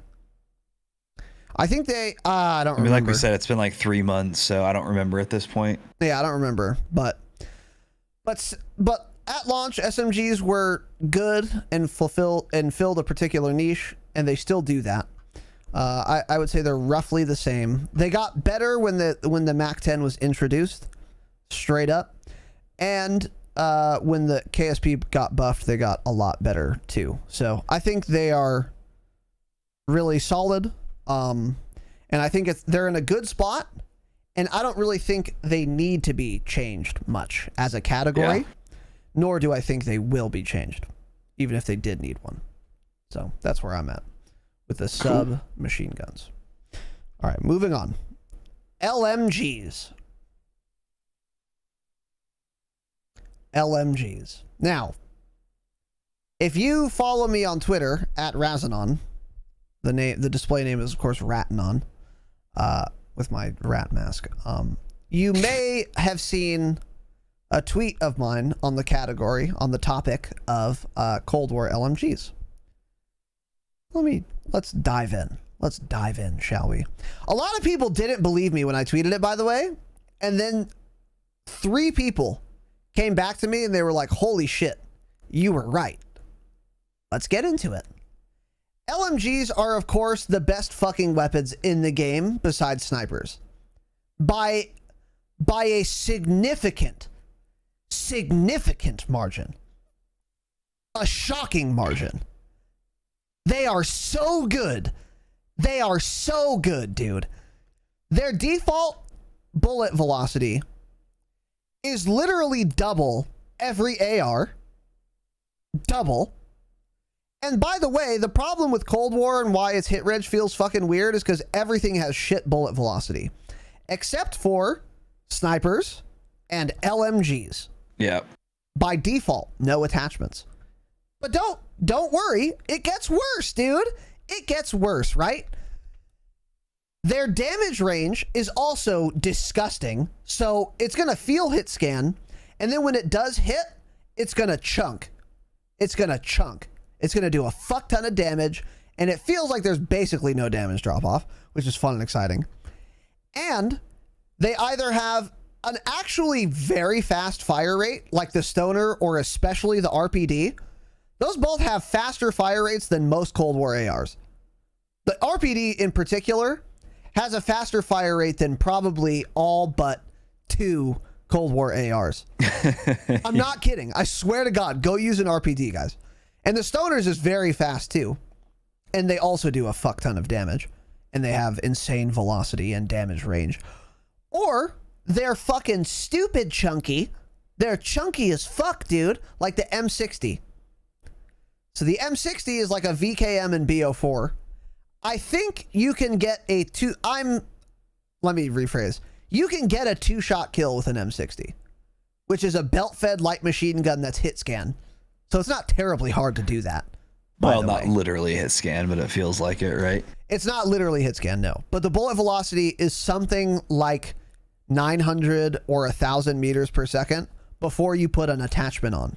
What attachment? Yeah. We'll get into it. Don't worry. Yeah, Don't fucking worry. What are your thoughts? Much like I've never played a Call of Duty with as like below average ARs as this game have, I've never played a Call of Duty ever, even close, with LMGs that are as good as this game. Like I remember, like Call of Duty 4, for example, awful LMGs, awful light machine guns, which is fantastic. So LMGs in this game are insane. I swear to God, every time I get shot by one, I'm 2-tapped every single goddamn time. And it does feel like hit scan. And you watch the kill cam and you're like, dude, did he kill me on the first bullet? Because that's what it always feels like. Yeah. They're insane. Obviously, LMGs, they have lower movement speed, which is how they try to balance them because that's what they have to do because it's an AR with 8 times the amount of ammo in it, right? And better bullet velocity. But yeah, you can keep going. I'll be right back. Okay. So, but it gets way worse, guys. It gets way worse. For some fucking completely unknown reason, the task force barrel on LMGs, it's the last barrel you unlock, behaves differently than for every other weapon category. instead of torching your recoil control, the only negatives are to like ammo. So on an AR or an SMG or a sniper, actually I don't know about snipers. Hold on, let me pull this up. Fuck, I don't think I have it anymore. Snipers wouldn't be particularly meaningful of a comparison anyway, but I think it's true for snipers. But SMGs, ARs, pistols, tac rifles. I'm pretty sure snipers too. Their task force barrels reduce your vertical recoil control by, I think, 20%, and your horizontal recoil control by 15%. And to counteract those negatives, they give you damage range, and bullet velocity. So you get a lot of good shit out of a task force barrel on an assault rifle, for example, at the cost of a lot more recoil. Very noticeably a lot more recoil, which makes it kind of hard to use effectively, because why do you want more bullet velocity if your gun's going to have so much recoil that you're not going to hit anybody that's far away anyways? So the task force barrel's kind of, I don't know. Might be worth using on an SMG, probably not on an AR. I don't use it on any AR or any tac rifle. But for a reason that I swear to God, I've thought about this a lot, and I don't know why they did it. I don't know why they did it. Well, let's take a look at what the task force barrel does for an LMG. Okay, let's just take a fucking look, dude. Let's take a peek. Now, unfortunately, I didn't make this its own image. I should have, but it's fine.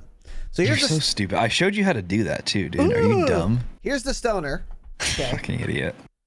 So task force barrel, plus 10% damage. That's it. Not damage range, not headshot damage. No, you just do 10% more damage. Cool. That's a good amount of added damage there. That's a lot of added damage for a belt-fed light machine gun that has 125 fucking rounds, right? 10% more damage on that. Interesting. Okay. What else does it do? Okay. Plus 100% more effective damage range. Cool. Cool. So whether you're 5 meters from me or 500, I'm going to be doing the same amount of damage with this barrel. Awesome. Great. Man. And plus 100% bullet velocity. Which actually makes it, what? 2 kilometers per second bullet velocity? 2,000 meters per second? Yeah, 2 kilometers per second bullet velocity? About that. Kilometers? 1,000 meters is a kilometer. So 2 kilometers per second. 2 kilometers per second. Okay. Yeah. Okay. That's pretty fast. So let me give you guys a frame of reference. The HDR from Modern Warfare, Warzone, if you max the velocity on an HDR, if you maximize it, it is 1,400 meters per second. With a task force barrel, all of them, belt-fed, fully automatic light machine guns, have like 25% more bullet velocity than an HDR. Cool. Awesome. So this must ruin your recoil control even more than it would for an AR, right? No. Doesn't do anything to your recoil control. Here are the negatives. Negative 7% magazine ammo capacity. Cool. So in my stoner, I use a 125 round fast mag. Now, minus 7%, that gives us a cool 116 bullets. I'll live. That's fine. It's not the worst thing in the world. Minus 38% max starting ammo. Okay. This is, I don't care. And minus 7% ammo capacity, which means in your reserves, if you get like an assault pack, you have 7% less total bullets. Okay. By the way. Yeah, like who cares? Who cares, right? That's it. That's it. Cool. That's all the cons. It doesn't ruin your recoil at all. And it doesn't do anything else other than affect ammo, which shouldn't matter anyway. Run an assault pack, or use scavenger, or go to those little boxes where you can refill ammo, and this won't matter. So effectively, the task force barrel is actually just 100% more range, velocity, and 10% more damage with absolutely no downsides. On a gun that was already really chunky and had a lot of velocity already. Damn, that's crazy. So I wonder what barrel you run on the LMGs. I run a task force barrel. Do of you? course. Yeah, Yes, crazy. of course. It's You're not so weird to me. sacrificing anything. Because there's other weapon categories where you actually have to think about what barrel you run. Yeah. Like, I actually don't even usually run Task Force because I don't like all the added recoil. But for the LMGs, it's like, there's no significant downside. Why would you not run the Task Force barrel? It's insane. Uh-huh. Exactly. I do think this will probably be in their weapon tuning. I bet they will add... I don't know if they take anything away from the velocity, damage, effective damage range. They should, of course. But they should add like the 20% added vertical recoil, 15% horizontal, however they want to do it. Something needs to change with that. Yeah, 100%. I'm not kidding. I think they might have just made a mistake. Like they didn't mean to do this and it was like an oversight. Yeah. It's entirely possible, really, because why would every other weapon category pretty much not do that? Why else would this make sense? The only other guns that have task force barrels that don't ruin your recoil control are shotguns. Every other category of weapon that has task force barrels, it's the same cons to recoil control, except shotguns and LMGs. And for shotguns, you lose effective damage range. You don't gain it. So that's like fine. That's not very like OP. But this is just so disgusting. I actually don't know why they did it. It boggles my mind. So when you put a task force barrel on your LMG, every range you kill people just as quickly. Yeah. Very quickly too. And you never have to lead shots. It literally feels like hit scan at this point. You would never know if it was hit scan or not. That's how fast the velocity is. It's actually absurd. I don't know why they did this. So, as Tanner mentioned, to be fair, their handling is quite slow, and you're not going to be able to run and gun with an LMG, even if you try to set it up to do that. And I've tried, because I'm a rat piece of shit, of course. I tried to make an RPD that like handled like close to an AR. Did you really? Yeah, it doesn't work. It doesn't work. It's still going to be way slower than... Yeah, see, and that's why I still, no matter how fast they kill, I still can't like them. Because I need a gun that has good movement speed. I hate moving slow in video games. I can't stand it. Yeah. So to be fair, they do handle really slowly. Not that slowly, but slowly. Slower than ARs, which are already way slower than SMGs, for example. And you can't run and gun with it. But if you want to play like a rat, and I don't know if you guys have ever played multiplayer before. Since you're listening to a podcast about Call of Duty, maybe you have once or twice. Guess what people love to do in multiplayer in Call of Duty? Play like absolute rats. They'll throw a thermal sight, task force barrel, 125 round fast mag, serpent wrap, and fucking raider pad on their stoner LMG, and you are fucked. There is nothing. Yeah. And what they'll do is they'll post up, they'll hold a sight line. How far of a sight line? Doesn't matter. Doesn't matter. And as soon as you appear, you will die instantly, and there is no counterplay. There is none. You're just fucked. If they're like not playing like chimps. So if you just want to play like a rat and like hold an angle or hold an area and you have an LMG, you're unstoppable unless someone snipes you. It really kills shockingly quickly at all ranges. And they're so overpowered. They're so disgustingly overpowered. So, and the only downside is you can't run and gun with them. But many people don't like to run and gun anyway, so they use LMGs.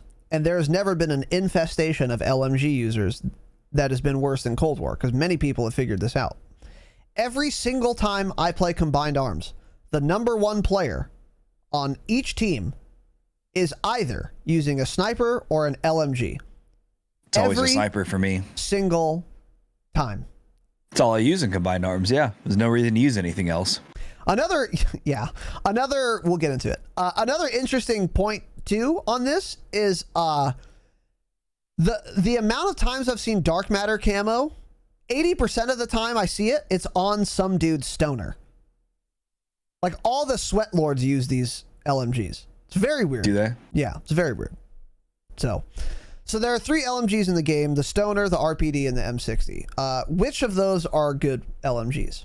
I don't All of know. them. Which one? Yeah. All 3. All 3 are excellent, dude. They're excellent. M60 is my most hated for sure, though, because I hate the fire rate. M60 is just a chunky boy. So the M60 It's a VKM, yeah. It's a VKM, yes. It's got a slow fire rate, and it does have a lot of recoil. Even though the task force doesn't add to that recoil, it still has a lot of recoil. And it's very chunky, pretty slow fire rate, and slow handling as well, even compared to the other 2 LMGs. But it is very viable because you can 2-tap people with a fully automatic weapon at every range. The M60 is still very good. You can still really fucking rip people. But even better is the RPD and the stoner. I mean, they're unstoppable. The best one is the stoner. It's got a little slower fire rate than an RPD, but I think it does a little more damage. I'm pretty sure it requires 1 fewer bullet to kill, which actually increases its time, or makes faster the time to kill. So I think the stoner is the meta, but all 3 of them are excellent. And you really can't go wrong. The only thing you have to do is put a task force barrel on, and then you can do whatever the fuck you want. You're going to rip kids. You're unstoppable. Have you tried these, Tanner? Or do you just die to them and mauled? I haven't. Well, I don't really use the LMGs much because, again, I hate the movement speed. I know how fast they kill me because they kill me all the goddamn time. But I just hate using guns with piss poor movement speed. Yeah. And not everyone's like that, which is why, of course, I die to them all the time because people don't care about that, right? Yeah, true. Yeah. But so, state of LMGs since launch. These have been disgusting since day one, and they haven't changed anything about an LMG once in 4 months. I'm not kidding. There's never been a patch where they did anything. They haven't nerfed them. They haven't buffed them. They haven't changed them in any way. They've just been gross for 4 months straight. And because of how OP they are, I really thought I would hear more people talking about how disgusting it is and like demanding it be nerfed, but I don't see anyone talking about it. It's like no one knows this or something. And I think the reason is they're too busy trying to make an AR feel decent, or they're making 360 no-scope TikTok montages with their Pellingtons, which we'll get into, to like complain about LMGs. And I don't know why. So they've been disgusting. No one talks about them. Never seen a dev talk about them. Never seen a Twitter user talk about them. So I'm not sure if they will ever change. Now this would make the most sense to be nerfed hard in the Season 2 Reloaded balance patch that Treyarch was alluding to. But because no one's ever talked about them from the dev team, I don't know if they like are going to do that or not. You That's think true, they will, actually. though, right? I mean, it would make complete sense, but you're right. Nobody complains about it. You just don't. Honestly, you don't hear a lot of talk about anything Cold War related at all, because not a lot of, because you usually hear that stuff from content creators, and not a whole lot of them cover Cold War really. True. But it's like every time you play it, it's the same thing. Broken snipers, and I'm getting 2-tap to an LMG from across the map on combined arms. Mm-hmm. Yeah, exactly. But you also see all these people on Twitter. I see more people on Twitter saying to buff the snipers than to nerf them, which of course we'll get into. Oh my god, I know. Makes me so mad. I was gonna add that to the notes, but then I was like, oh, you don't have to add it to the notes. You're not gonna forget. It'll come up. Yeah. It'll come up for sure. So I didn't even bother. Yeah, we'll get into that, of course. So the state of LMGs at this time is exactly the same as it was at launch. If you're not using an LMG or a sniper, use an LMG or a sniper. If you don't like sniping, use an LMG. Stop using any other gun. It's not worth it. If you want a run and gun, SMGs are quite good though, actually. So, but anyways, LMGs are disgusting. Moving on, TAC rifles. There are only 4 weapons in this category, and these are the Type 63, the M16, the AUG, and the DMR. Those are the tac rifles in this game. I actually like the state of tac rifles in Cold War multiplayer. This and SMGs are the only two weapon categories I think they've kind of gotten correct. The M16 and the AUG are the two burst weapons in the tac rifle category, and they're quite good. They're usable, they're viable, but they are not overpowered like they were at launch. They were very overpowered at launch, and then they got nerfed, but they didn't get gutted. They're still absolutely usable. So I think the nerf was a good one. One taps, one bursts are possible, but you have to be pretty accurate and or pretty close to the target to get a one tap. I don't know exactly what the damage ranges and specifics here are, but I've used these things quite often since they were nerfed, and the proportion of one taps I get correlate with my distance to the target and how close my burst was to the upper chest, as it should be. That's the reason you would run a burst rifle, is to one tap people. And if you're not one tapping people, it's because you were not accurate or they're too far away, and that's how you would balance a burst weapon. So I think M16 and AUG are like in a good spot. They're not OP, they're not underpowered, they're just good. They're fine. That's kind of where I'm at. What are your thoughts on this, Tanner? Interesting. So, yeah, DMR Type 63, fucking awful. M16 and AUG, I think, are entirely too good. Again, this goes back to like the odd time to kill BS in this video game, where I noticed this especially when I was leveling up the FARA, which is a fun assault rifle to use. I just wish assault rifles were better in general. So I used the FARA for quite a few hours trying to get it max, and so many times it felt so similar to a sniper rifle. I would put a bunch of shots into somebody, and they would fire. They would click once, right? They would pull their controller once, or they would press their mouse one time, hit 3 shots on me, and I was dead. Yeah. After holding down my mouse, tracking them, trying to fire 5 bullets into them to get them one shot, and then just one burst me. They are so fucking annoying, I think. Interesting. So M16 and AUG absolutely need to... This is mostly on Apocalypse, right? A lot of that was on Apocalypse. They're difficult to balance, though, because at the same time, if they 2 burst, then they're terrible, right? Exactly. So Yep. burst rifles are difficult to balance. Either they 2 burst and nobody uses them, there's no reason to even have them in the game, or they 1 burst up to a certain range and it makes me mauled. Yeah. And that's what I was experiencing. So you're right. Most of my thoughts on this are coming from playing Apocalypse, where it's a small map. I haven't played Combined Arms where I've gotten killed by a burst rifle in a long time. So maybe if I go back and play, or maybe if I play that, like, say, tonight, I would have an entirely different opinion. But on Apocalypse, small maps, 1 bursting happens every single time I encountered that weapon, and it made me furious. Yeah. But yeah, they are, in Treyarch's defense, they're odd and a difficult weapon to balance. I agree with that. Yeah, that's true. Yeah. Yeah, for sure. I think the only way, another way you could balance burst weapons is kind of like the swordfish. Low burst delay and dumb accurate. So like you do have to 2 burst, but it's so easy to land them that like you make up for your slow time to kill with like insane precision. Maybe. And then another way you could balance it is just have a very low burst delay burst weapon that can't 1 burst. So it's like a 2 burst minimum, but the burst delay is like very short.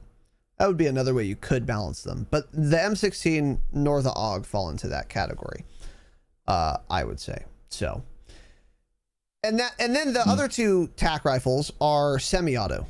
The DMR is one of the 2. It is actually just not good in Cold War, and you cannot change my mind. People tell me that the DMR is good in Cold War, and they're just wrong. I don't know what to tell you. There are better weapons. The Type 63 is significantly better. So the DMR compared to the Type 63, they're both semi-auto. They both have a good fire rate. The Type 63's is faster. I'm 95% sure. And the DMR does more damage. And the way that that's balanced is that the DMR has a lot more recoil. Now, if I'm using a fucking semi-auto weapon, then I need it to be accurate because I want to shoot it at people far away from me. Because if I don't, I'll use a fucking SMG or a shotgun. Yeah. So if you give me a semi-auto weapon with as much recoil as a DMR has, I simply won't use it because it's not good. There's no reason to use it. Why would I use this? It's so dumb. So the DMR shit, you can't change my mind. It's not because of any stat other than it has too much recoil for what it does, and I hate it. And that's always been true, and I used the DMR last week, and it felt exactly the same as when I used it the first week of the game. This thing has too much recoil. I hate it. Change it. Type 63, on the other hand, is a blast and a pleasure to use. It's a pleasure. It's balanced because it's semi-auto with a very fast fire rate and not very good damage. But it has a very fast fire rate and very good recoil. So you can fucking dink kids a lot. You can pepper them. There is no MW analog to the type. There are definitely analogs to older CODs though. Like the is the M1 Garand, that's semi-auto, right? Yeah. That would be similar. It's like pretty good handling, pretty low shit damage, very fast fire rate, very little recoil. So you have to land a lot of shots, but you can, like, quickly. And these are just a pleasure. They're a treat to use. They're a fucking treat. You think? Really? I love a good no recoil semi-automatic rifle, dude. I love one. Give it to me. And that's how I feel. Like those guns. That's how I feel about the Type 63. The TTK is nowhere near like a FAL from MW, for example. Doesn't do even close to that damage. But that's good. That's how you balance it. Yeah, I think those other two are balanced fine, because they're not that broken, basically. I do think one thing with the DMR and the Type also is, like, there's a lot of recoil, but also I feel like there's not a ton of recoil, but they put like the time to come back to where your crosshair was. Like that time to get back to center, I feel like is in a good place. So it's like you can't just spam the trigger because the recoil will be too much. But if you give it that time to settle down, it is accurate still and it's controllable and can be good. But yeah, those two guns I think are balanced fine. There's nothing that needs to change. They're not broken in any sense, so that's good. Yeah, agreed. Yeah, that could be true too. If I was more patient with the DMR and I waited longer than the fire rate for it to recenter, it might be better. And that would mean that if someone's really close to you and you're using a DMR, you can spam to your heart's content at fire rate and you'll still land all your shots because your enemy is taking up your whole screen. So even if you recoil, you don't have to wait for it to recenter because you won't miss. Whereas if they're really far, you do have to wait for it to recenter. So that's maybe fair. I just fucking hate it. But yeah, those are both fine. They're worth they're worth using. They're not OP. They're not underpowered. They're great. So the burst rifles, the M16 and the AUG, have been reined in since launch, and to Treyarch's credit, not completely gutted, as I mentioned. I would be surprised, however, if any of these 4 weapons were changed beyond the changes they've already had. I don't think there's much you could change or would want to change at this time. Yeah. What do you think, Tanner? I think you're about right there. Yeah, there's nothing that really needs to change. Now, on to the next weapon category, which is going to be both fun and exciting, I would say, to talk about this evening. Sniper rifles. Well, boys and girls, we've arrived. This is the single... Oh, shit, you got a lot of notes on these. Yeah, wow. Oh, I sure do. I got a lot to say about snipers in this shit game. Snipers are the reason... I'll just read this. Snipers are the reason I do not like this game nearly as much as I otherwise would. Because they are fucking impossible to compete with. Jump in when you're ready to, Tanner, because I have a lot of fucking words here, okay? Yeah, okay. The number of times that I've landed 2 to 4 shots on a sniper with an SMG, AR, LMG, pistol, shotgun, RPG, China Lake, etc., and then died is beyond comprehension and has never, in not only any other Call of Duty game, but in any video game I've ever fucking played, happened so reliably. In fact, literally every single game, this is not hyperbole. I'm using the word literally correctly here. Literally every single game where the enemy team has a sniper, I will experience 100% of the time the fun and exciting scenario in which I snap on some Pellington piece of dog shit and land, I swear to God, 3 fucking shots, and he will just instantly ADS quickscope my dumb face. I'm not kidding. Every single match, if the enemy has a sniper, this will happen. I will shoot him first and I will die. Every single time there's a sniper on the team. I'm not kidding. Every time. It's really impossible to compete with. The problem here is this. This is why this makes me so fucking angry. What am I supposed to do in this scenario? Let me give you an example. And this happens all the time, by the way. All the time. I'm at 5 meters with an SMG. I shoot the guy first. I land every single bullet. And I've now landed 3 or 4 bullets. And I still die to someone, this person, because they're using a sniper rifle, which is ostensibly a long-range, slow-handling bolt-action weapon. And that is exactly where the problem is. Sniper rifles have absolutely and categorically no outplay potential whatsoever. Let me ask this again. If I have an SMG, I'm 5 meters away from a sniper, I start shooting him before he even knows I'm there, I land 3 bullets and I didn't miss once, and then I still die because he quickscopes me, how was I supposed to win? What did I do wrong? You didn't do anything. You played the video game. That's what you did wrong. Exactly. It's like, what could I have done better? There's nothing I could have done. There's nothing I could have done. And this is the worst. This is the worst thing that a game can do, is introduce some mechanic that doesn't have outplay potential. That's a phrase we use a lot here. Maybe not a lot, but often we use the phrase outplay potential.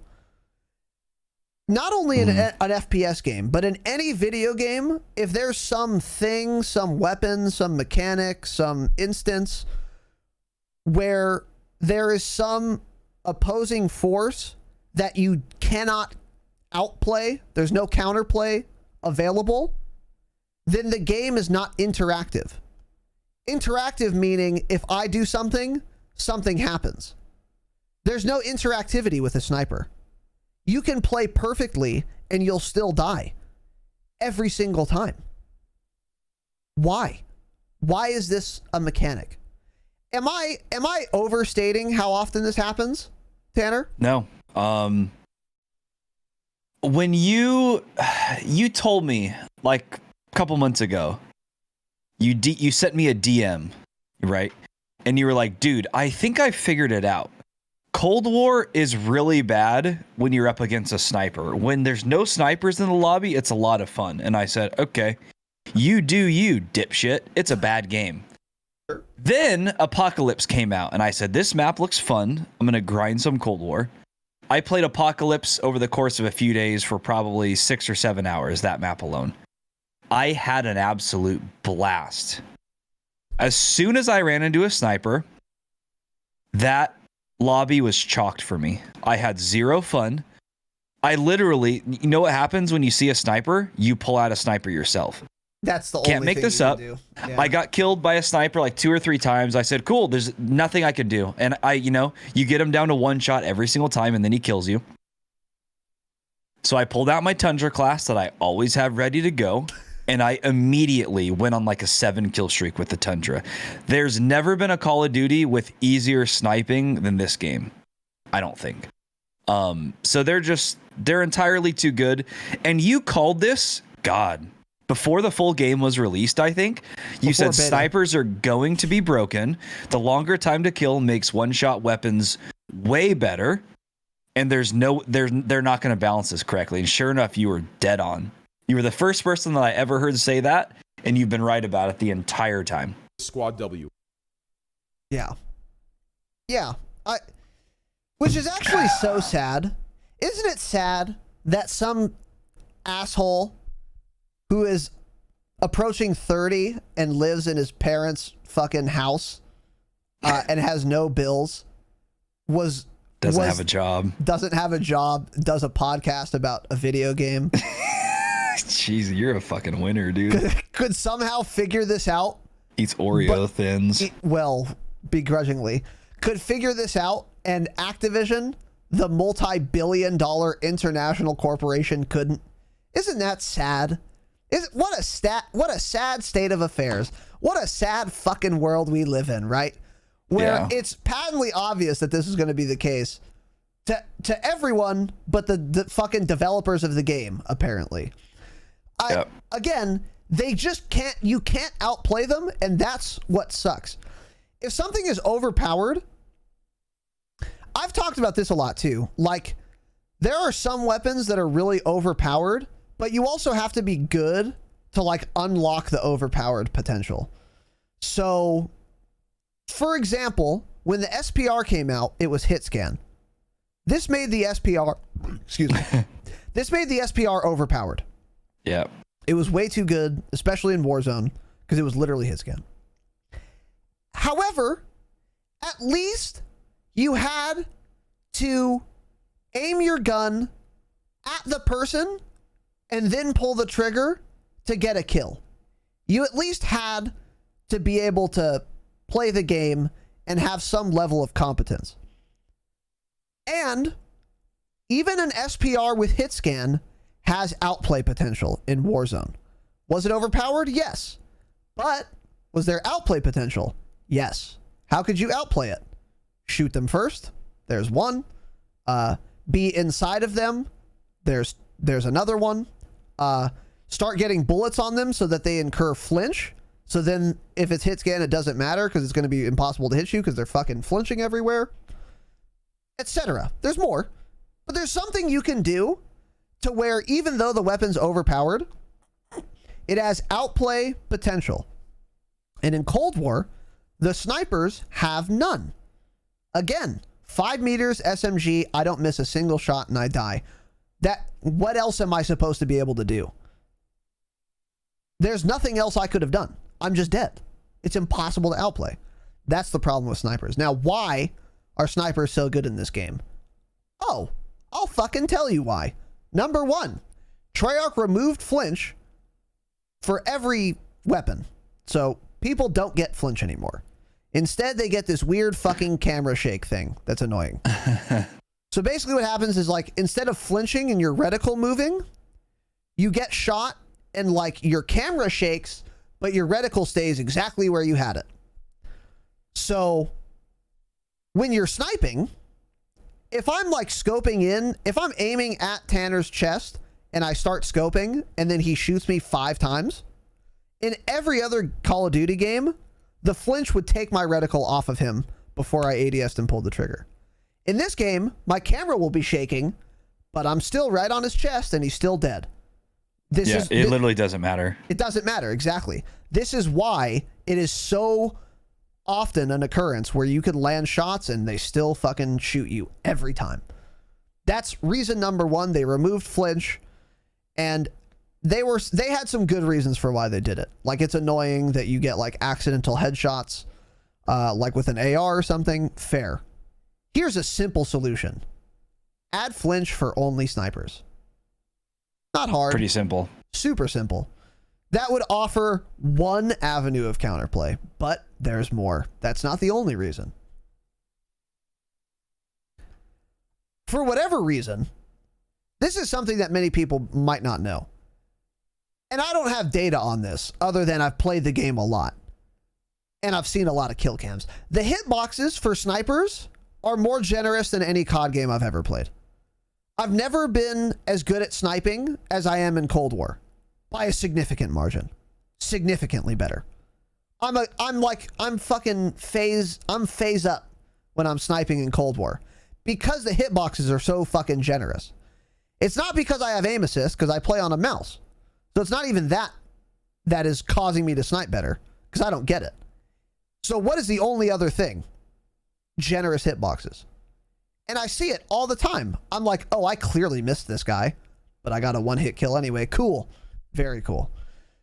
So this is the case for everyone using a sniper, just like the flinch thing is the case for everyone using a sniper. Whether you're on mouse or controller, still no flinch, still the most generous hitboxes I've ever fucking seen. And by the way, we've had people post clips in our Discord, like using snipers, and they would say, look how busted snipers are. I think, who was it? I want to say it was Ozzy, but he hates Cold War, so I don't know. But somebody posted a clip like a couple months back, and it was them shooting somebody. They were at least on their screen, probably 1.5 to 2 feet in front of this person who was only 20 meters away from them, and it hit them. And they were like, dude, what? How did that hit their body? What the fuck was that? It's insane. It's very weird. Do you Something is entirely off with them. Do you think the hitboxes are super generous for every weapon? And it's just more noticeable with snipers, or do you could only be think actually? It's snipers? It could be. I don't know, but snipers is especially bad for sure. I've never seen a clip of like somebody spraying an SMG 2 feet in front of a person at 20 meters and that killing them though. So I don't know. And it would make sense why they think, oh, let's keep the visuals the same, but make the actual hitbox larger because it's a sniper rifle, right? Because it takes skill to use, right? Because you have to fire a bullet and then rechamber a round, right? Wrong. Absolutely fucking wrong. Yeah. Yeah. So that's probably what they're thinking, though. It's like, oh, let's make the hitboxes a little bit more generous here to make it easier for them to hit shots since it's going to be so difficult, right? Which is a giant kappa. Yeah, for sure. So,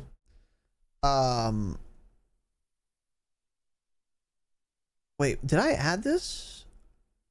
Yeah, I did. Okay. So third. So yeah, the hitboxes are just super generous. And again, I play on mouse. I've sniped in BO4.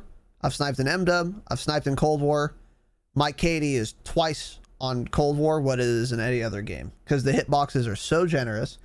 And third point, because for every sniper, the one-hit kill zone is massive.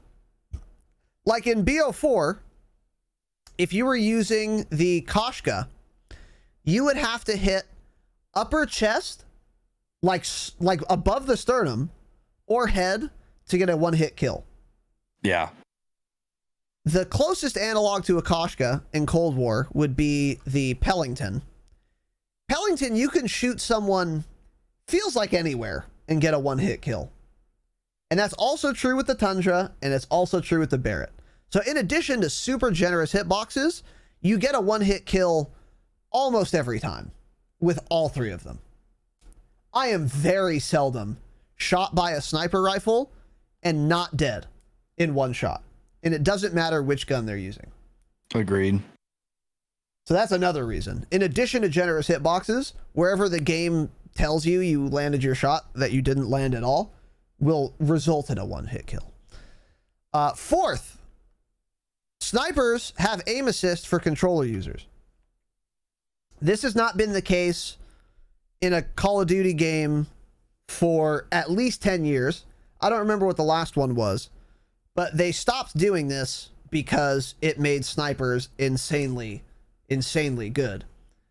So what did Treyarch do? Bring it back. Cool. Awesome. So if you're on a controller, you get aim assist on a sniper. They are already borderline impossible to play if they are good snipers and are on K-BAM. So if I'm on a mouse and keyboard and I'm sniping and some other dude is shooting me, if I'm like pretty good at sniping, even without aim assist, you're probably fucked for all of the reasons we mentioned. But then we throw aim assist into the mix, and there's absolutely nothing you can do. They'll never miss.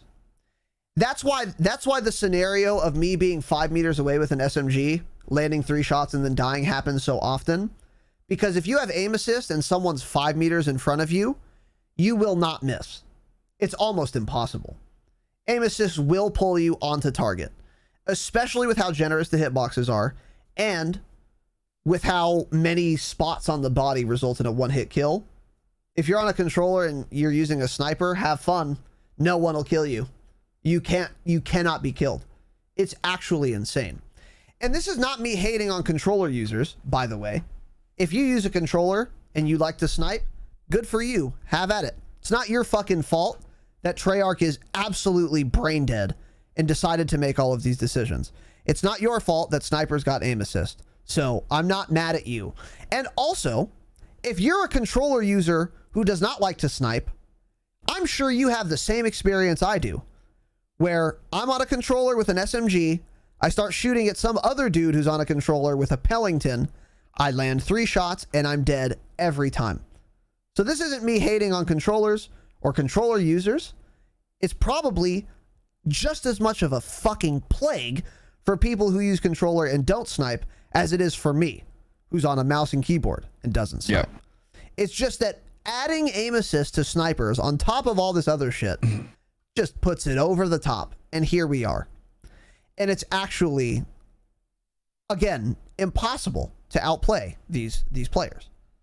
And also, that brings me to this weird point. I don't know where I had written this down. It's here. Okay, yeah. I'll save that. So, anything to add here, Tanner? Yes. So I have to say this pretty much. If you don't think snipers are busted, I honestly don't know what to tell you.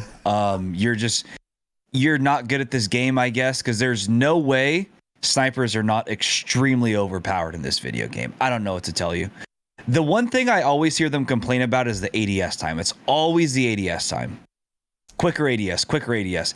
They would be even worse with a quicker ADS. And they did speed up the ADS time post-launch, I'm pretty sure. The game launched and the ADS time was slower than what it currently is. Am I right? They did something with that. Yes. Yeah. I believe there was a slight buff. I think that's what But just with a one-shot potential, it seems like at any range, any part of the body, and the high time to kill of all the other weapons in this game, pretty much, snipers are just busted, flat out. Don't try to argue with me about it. They're just overpowered. Because I know if I'm getting shit on, what do? I pull out a sniper and I immediately do very well. It's that simple. That's how I can tell. When I can just completely shift the game by pulling out a sniper, they're broken. Yeah. Yeah. For sure. Yeah. So, yeah. So onto the particulars. I think all 3 snipers are pretty good compared to each other, which is to say, I think all 3 snipers are fucking insane. In general, the Tundra is your long-range, chunkiest boy. The Pellington is also bolt action like the Tundra, but has faster handling at the cost of lower bullet velocity. And the Barrett, which I think is called the M80, is semi-auto, very slow handling and ADS time, but also has quite good velocity, and like all snipers, an incredibly generous one-hit kill zone. Snipers were even worse at launch, and they were even worse in like the alpha that was streamed than they are now. Like more overpowered, I mean. Yeah. But whatever changes they've made since then, and I think it was to faster ADS, but whatever change they made from alpha to launch and post-launch to where we are now, snipers were disgusting at every stage of this game, and they still are. And they're still far and away the best possible weapon you can use in Cold War, and you can't change my mind. This isn't even an opinion piece. This is me telling you. This is me telling you snipers are the best gun category in Cold War, and if you disagree, you are wrong. You are factually wrong. You are as wrong as saying 2 + 2 = 7. You are Wrong. You are equivalently wrong in those two statements. Snipers are the best gun. Point blank, period. At any range, in any scenario, on any map, in any game mode, at any time, any place, ever. Snipers are the best weapon you can have. What about this? Sniper. What about that? Sniper. It's always sniper. They're just way too fucking good. They're way too good. So that's where we're at with snipers. Maybe they got some changes along the way.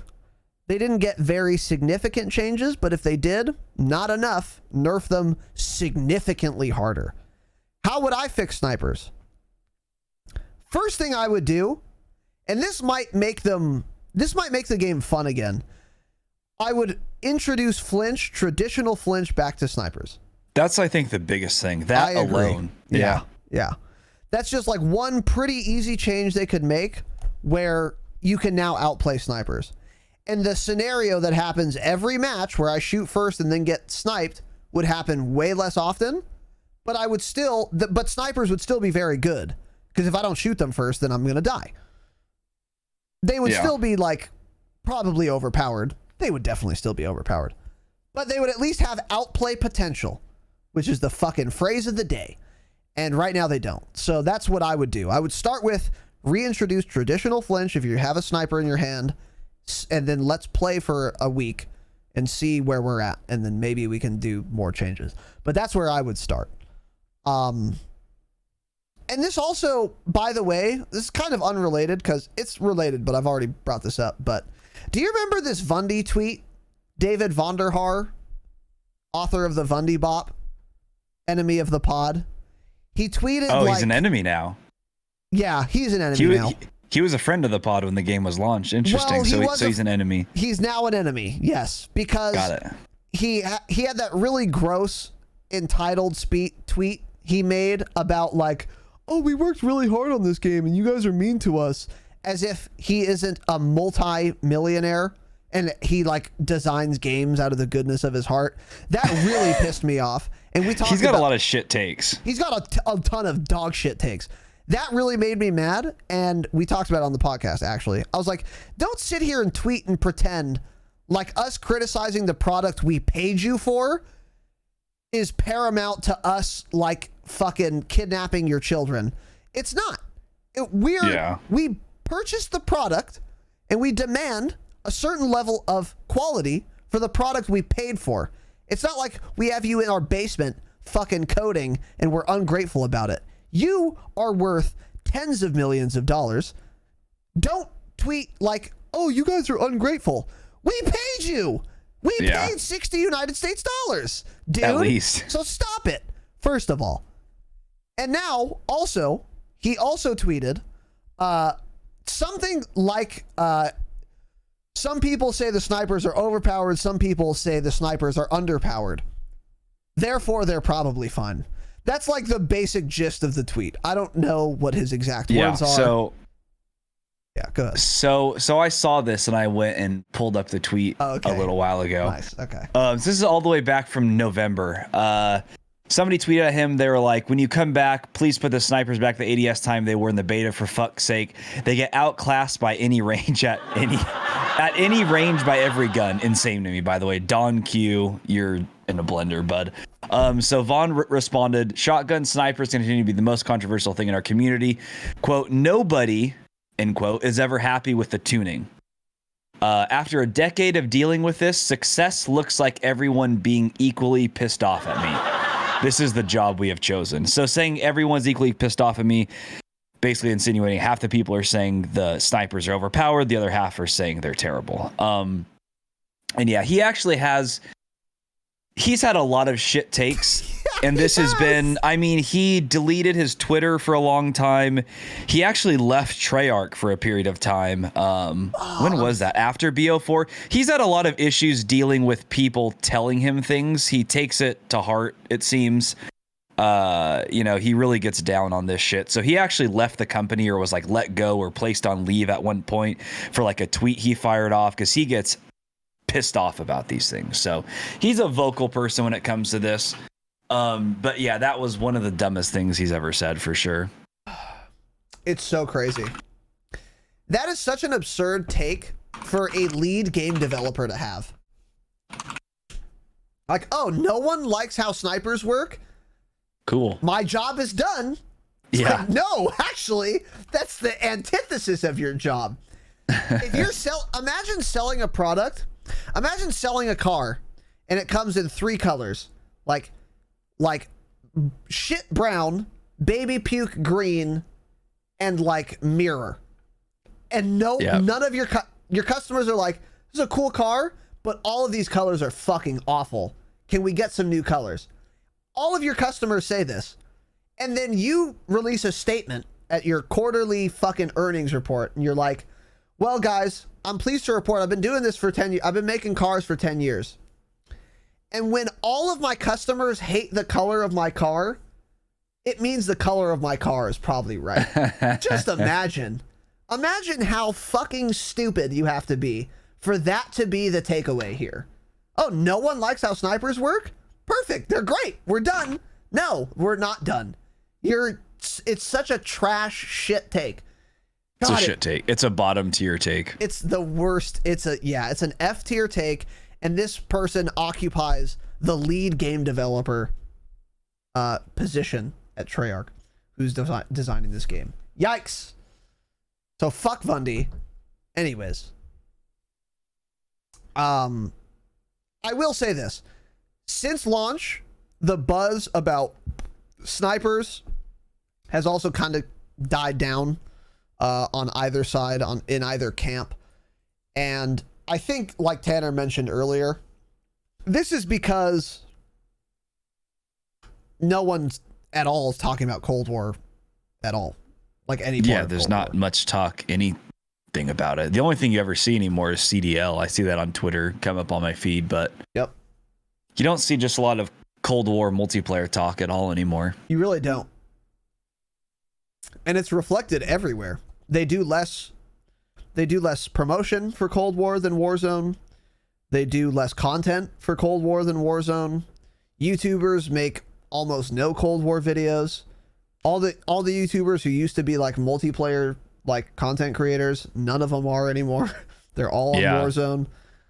Look at the Twitch stats. Nobody streams Cold War. Twitch stats, yep. More people are streaming and watching Warzone than Cold War at all hours of the day. More people actually watch Modern Warfare multiplayer streams than Cold War, actually. Yeah. It has higher viewers on Twitch every single day if you look at it. So there's just not a buzz at all about Cold War. I looked earlier at one point. I was on my homepage. Warzone was at like 160,000. Cold War was at like 10 or 12, and Modern Warfare was at 20,000. Jesus.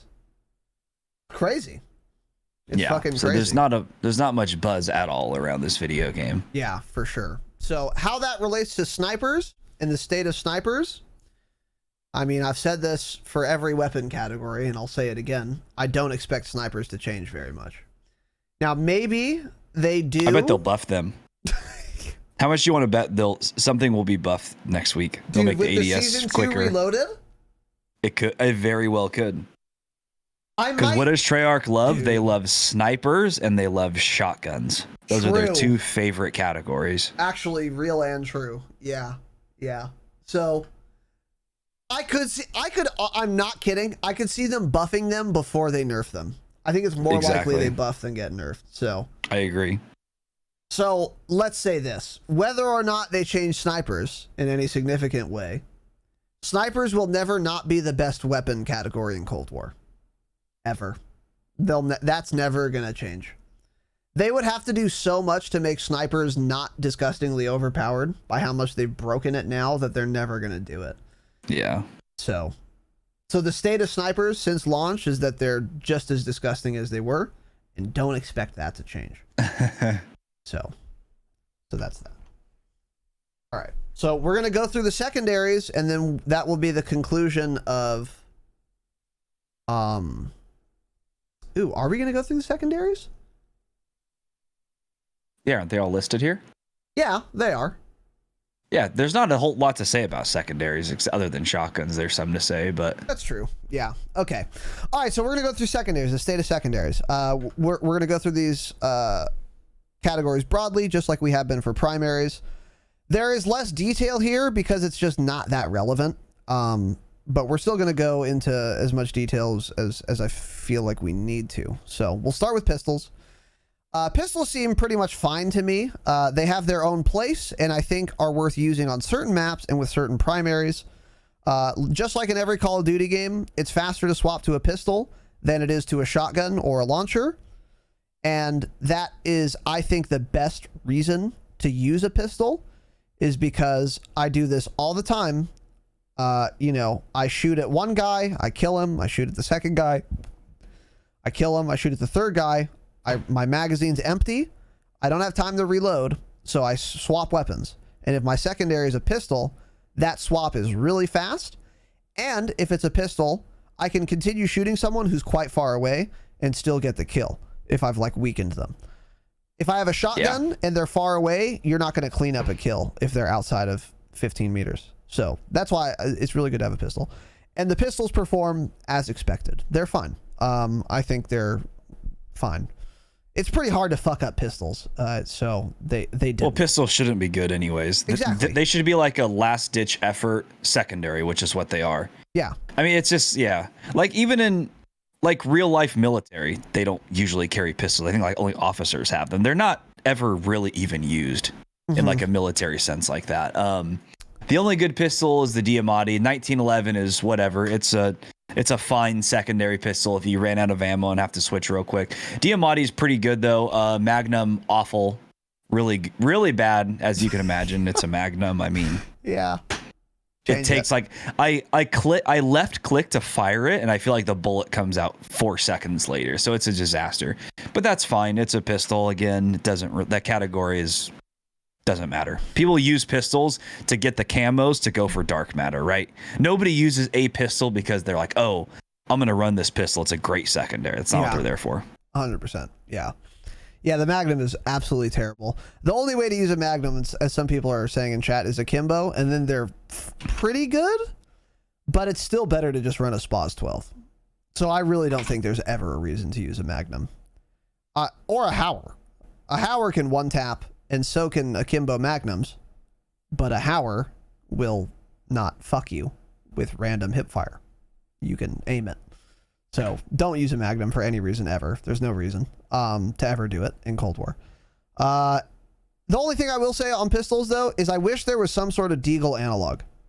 Like in MW, we have the Deagle, and you can get a one-shot if you headshot, or a two-shot to the body, and it is like way better than the MW Magnum because it doesn't have the really fucking weird like recoil / like Magnums just don't work in MW, and the Deagle does. It's just a chunky boy.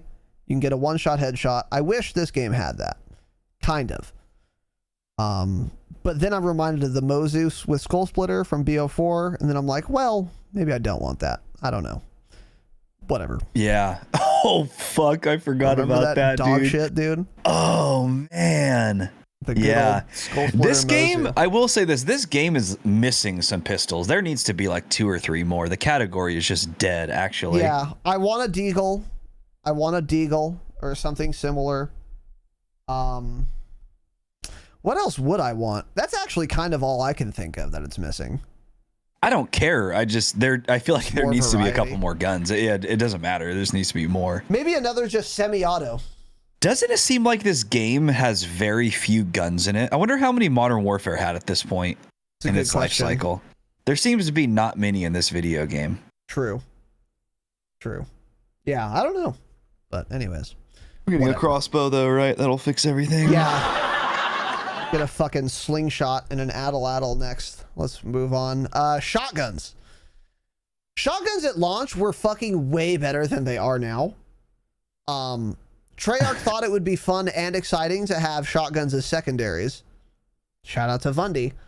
And then to make it even more fun and exciting, they made them fucking broken because of course they are. They're shotguns. Luckily, though, Right back. okay, they nerfed them to be about right. Shotguns are still really good in Cold War, and they're worth using, but you're also probably not going to get cross-mapped by one, and that's good. I think the shotguns are now balanced appropriately. They feel like secondary caliber strength. Like, there's nothing that's going to compete with, like, the Model 680 from MW in Cold War. You're not going to get that range out of a Howler or a Gallo or a Street Sweeper, period. Which makes sense because in MW, shotguns are primaries, so they should be way stronger. They should be way better than secondary shotguns. And I think now the shotguns are about right if they're going to be secondaries. I still think the SPAS 12 is a little too good, but it's not great. It does not have good range, so it's basically fine, honestly. And another thing too, another way to balance shotguns is secondaries. Swapping to them takes a lot longer. It takes a lot longer to get that out than a pistol. And if you're in a pinch and you run out of ammo and you have a shotgun as your secondary, you're probably going to die before it's out. Whereas if you had a pistol, you'd be able to have it out like right away and get shots on. So I don't know. The shotguns are largely fine. However, as we said before it was in the video game, the Street Sweeper was not a good idea. Not a great idea. This is a fully automatic shotgun with the fastest fire rate of all shotguns in the game. Cool. And it's fully automatic. Cool. And it has an 18 round magazine. And the way they thought they could balance this is by making the reload really fucking slow, which it is. It is a really slow reload. But if I die to a Street Sweeper, I don't fucking care how long he's going to have to reload afterward. Doesn't matter. Stop making shotguns, period. Stop putting them in the game as secondaries or primaries. But also, if you're going to, definitely don't make them fully auto. Definitely don't do that. That is not what we want. That's not fun or exciting. And again, it's like no outplay potential. What am I supposed to do? What are your thoughts on the Street Sweeper? I think you had some fun experiences with it lately. Again, also, like the Street Sweeper, it takes an hour and a half to reload, but you're right. That's always the experience with it. When you're watching the kill cam and I see somebody running in with a Street Sweeper and just gunning me down, I'm not thinking, oh, at least that guy has a long reload time. No, it doesn't matter because he got 10 kills before he had to reload, so it doesn't matter. Yeah. And again, kind of like the tactical rifles. So it's like the shotguns one tap, like all of them one tap up close. Obviously, they're a shotgun, which is busted. But if they two tap, then they're irrelevant, essentially. Yeah. It's another weird fucking odd thing to balance, which is why I genuinely think shotguns just don't belong in shooters. They just don't work. They shouldn't be in first-person shooters at all, if you want my opinion. But the Street Sweeper, I hate it. I got killed by it so often on Apocalypse, especially. It's like every time I would go into a room, I would just be dead. And then I watch the kill cam, like, cool. This guy's just coming in, spamming an automatic shotgun, and I'm one-tapped from 8 meters away easily. I don't even see the guy and I'm just dead, basically. So it really sucks. The worst thing they did for this game, of course, was make shotgun secondaries. They are better than at launch, though. And I know this because I don't run the SPAS 12 anymore as my secondary, which is all I ran for the first month this game came out. Tanner's primary was the Gallo SPAS 12. My primary was the SPAS 12, of course, because it was the best gun in the game for a while. His weapon swap, keybind, that key he's replaced 3 times. Yeah, he would spawn and just slam it. Yeah. So, yeah. I don't like shotguns in this game. They shouldn't be secondaries. I wouldn't be as mad if they were primaries, but yeah, Treyarch just loves shotguns and they love making them very annoying. Because there's genuinely nothing you can do. If you have an SMG and if you're within one tap shotgun range and the person, it's almost impossible for them to miss in Cold War. There's literally nothing you can do. Yep. There is no way you can outplay that person. The only chance you have to outplay that person is if you have a sniper rifle. That's it. There is nothing you can do with an assault rifle, even an LMG, SMG. When you're in a small room together and that person runs in, you are just dead before you can even think. I couldn't even fire my gun most of the time before I was just dead to the shotgun. Real and true. Yeah. Real and true. So, yep. So that's shotguns. Terrible idea. I don't know why. Yeah, I agree with everything you said. So next category is launchers / special. They have a special category with one weapon in it, which is the thumper / China Lake. I don't know what it's called, but it's the fucking grenade launcher thing. And then there's something. Yeah. Stop putting M in front of all your names, right? M80, M60, Wow. M19, MG34. Stop it. Pick a different letter. Let's try that. So, anyways. So the M69, or whatever the fuck the China Lake is called, is the special. And then they also have the Sigma, which is a rocket launcher you can lock onto shit with, and then the RPG, which is a RPG. They do very little damage to people. Even if you shoot this explosive, like, right at someone's feet. This is true for all three of these. They do very little damage to people, like, at all. Unless you direct impact them, and even then, I don't think they die if they have EOD. Now, I'm fucking thrilled about that. Because Yeah. I don't think you should... I think there should be one launcher in a Call of Duty game, and it's a launcher that locks on to vehicles and kill streaks, and you literally can't shoot it at people. That's what I want. Because it's not fun or exciting to be playing MW 2019 on shipment, and 3 rats are just throwing RPGs at mid, and you die. Like, this is not fun at all. This is fucking stupid. There's no skill. You just shoot the goddamn rocket, and you'll get kills. It's really dumb. Luckily, in Cold War, they do no damage to people. Like, awesome. I'm very happy about that. I've almost never been killed to a launcher in Cold War. Yeah. I don't know if I've ever been killed by one. Yeah. I don't even know if hard. I've seen one before. Yeah. Yeah, it's very, very difficult to do. So I'm happy about that because they're effective against vehicles like tanks and kill streaks, and they are entirely ineffective against people. And that's exactly what I want out of a Call of Duty launcher or explosive. Awesome. Great. However, there is a camo for these launchers to get 25 double kills. Once I learned this, I said, oh, I'm not getting dark matter this year. Not doing it. I've told this story many times. 4 hours of game time, 6 double kills with the China Lake Thumper M69. 4 hours of in-game time playing hardcore, which I hate to play, with a class that is customized to get me double kills. 4 hours. Going 0.3 every game, by the way, because that's all I'm trying to do. 4 hours, 6 double kills. And then I said, I wonder if the other launchers you have to get double kills with. And then it said, oh, you do. And I said, oh, okay, cool. I'm not getting dark matter. I'm done. I stopped. That's when I stopped playing Cold War for a while. Because I was like, now I'm not going for dark matter, so I have nothing to do. So I'm glad. I don't want them to make launchers fucking destroy people like they do in MW so that I can get dark matter or double kill fucking camos.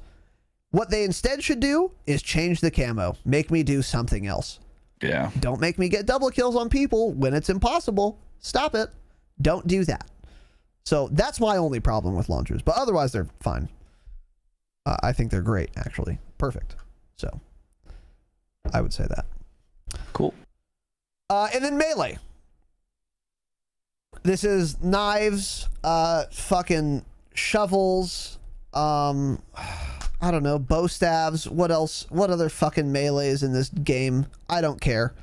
Knives and knife cosmetics, basically. Yeah, it's melee. It doesn't really matter. Melee, yeah, it doesn't matter. So, in this game, melee is more annoying than MW, but less annoying than BO4. This is because the lunge in this game is better than MW, so you can get fucking lunged at from pretty far.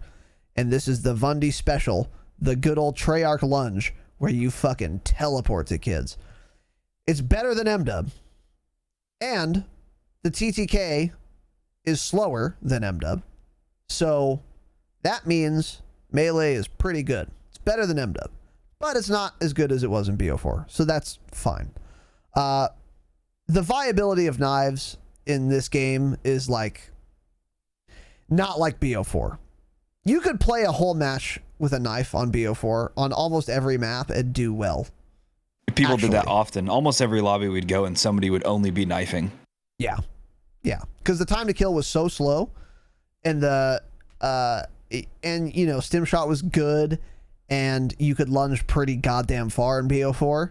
That was very viable. That is the antithesis of fun. And if I'm playing a first person shooter game and I'm dying to people who aren't shooting guns, I am very upset. I'm very upset. Not great, huh? It's not great. It's not great. So luckily in this game, it's not that bad because the time to kill is faster than BO4, and that's pretty much it. But so that's good. Knives are fine. However, though, you can still really shit on kids with a knife, and that's annoying. I learned this when I was getting my knife gold before I realized I'm not getting dark matter. I was playing on Nuketown, cap A and B, and then go to the building in front of C with your knife and have fun, because it's going to be a murder scene. People run in, no fucking chance. Stab, stab, stab. Easy 15, 20 kill streaks. Knife only in one room.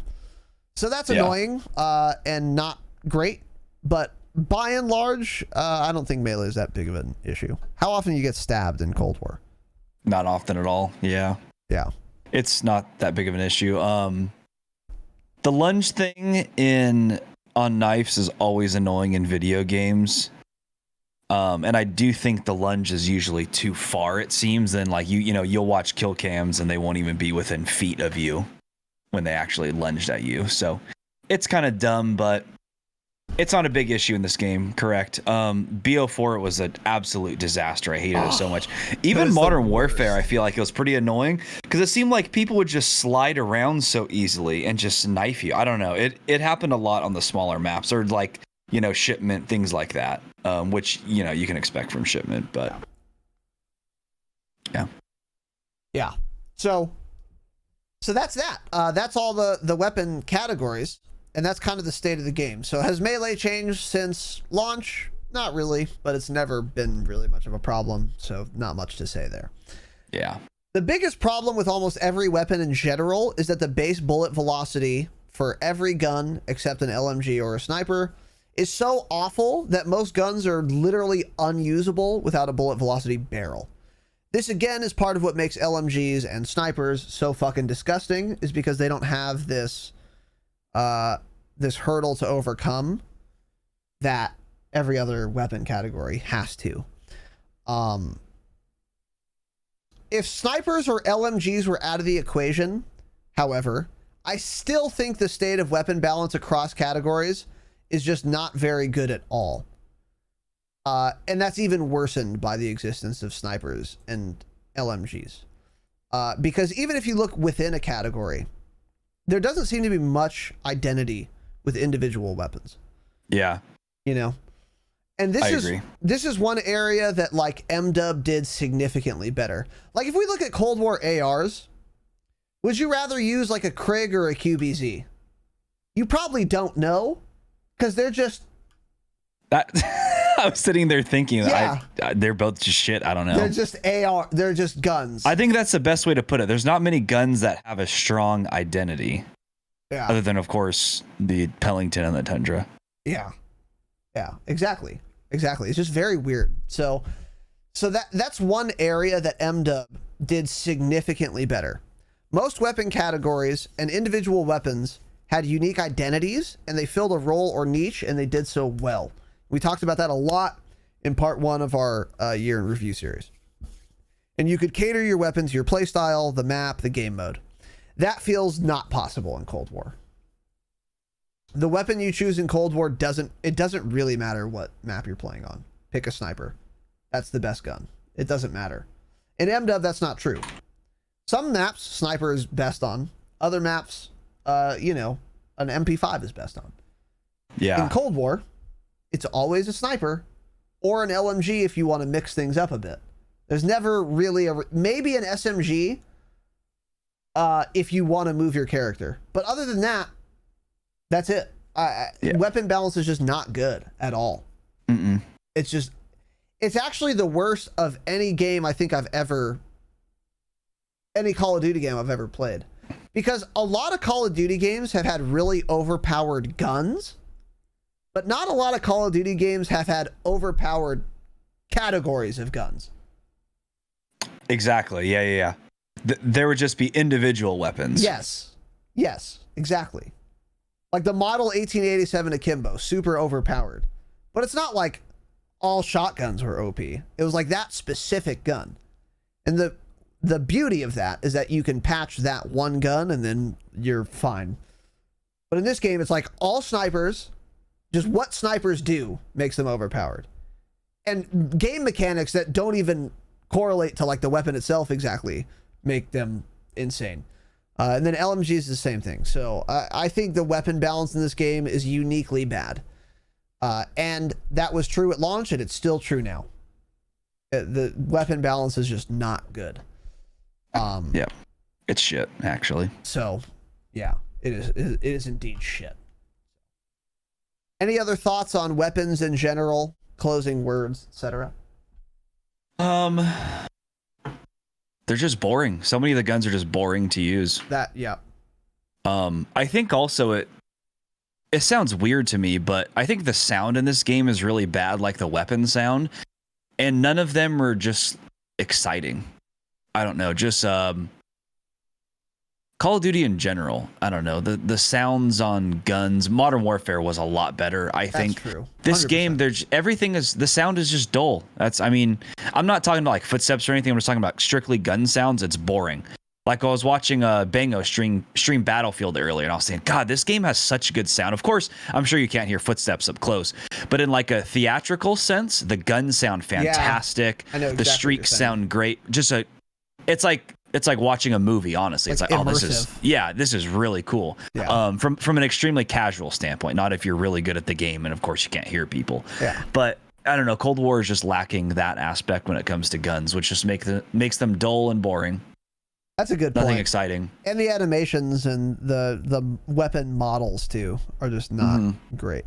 That's something I don't really care about, but when I go to Cold War, then like back to Warzone, I'm like, dude, this does feel a lot better. The Cold gun, War like, feels graphically has gotten better, which we'll talk about next week. That has gotten better, I think. It's like how Warzone all along, it was being updated, and you go back now and you look at videos from, last March, last April, and you're like, oh man, the graphics were a lot worse on Warzone. So that has been changed, and Cold War is getting better, but it'll just never be at the point where it looks that great. Yeah, exactly. It'll have those like marginal upgrades like MDub had, and maybe continues to have. I kind of doubt it. But it won't be anywhere near MDub. Yeah, no shot. So that's gonna do it for us, boys and girls. Next week on Saturday, we're gonna get into maps. That's the next category, and we're probably gonna have a lot less detail to go into on like every other broad topic. Weapons is always going to be the most important thing in a Call of Duty game, and it warrants the most attention, and that is the biggest. I don't want to go that far, because the weapons in MDub are pretty good, but the game is still the worst game I've ever played because of maps.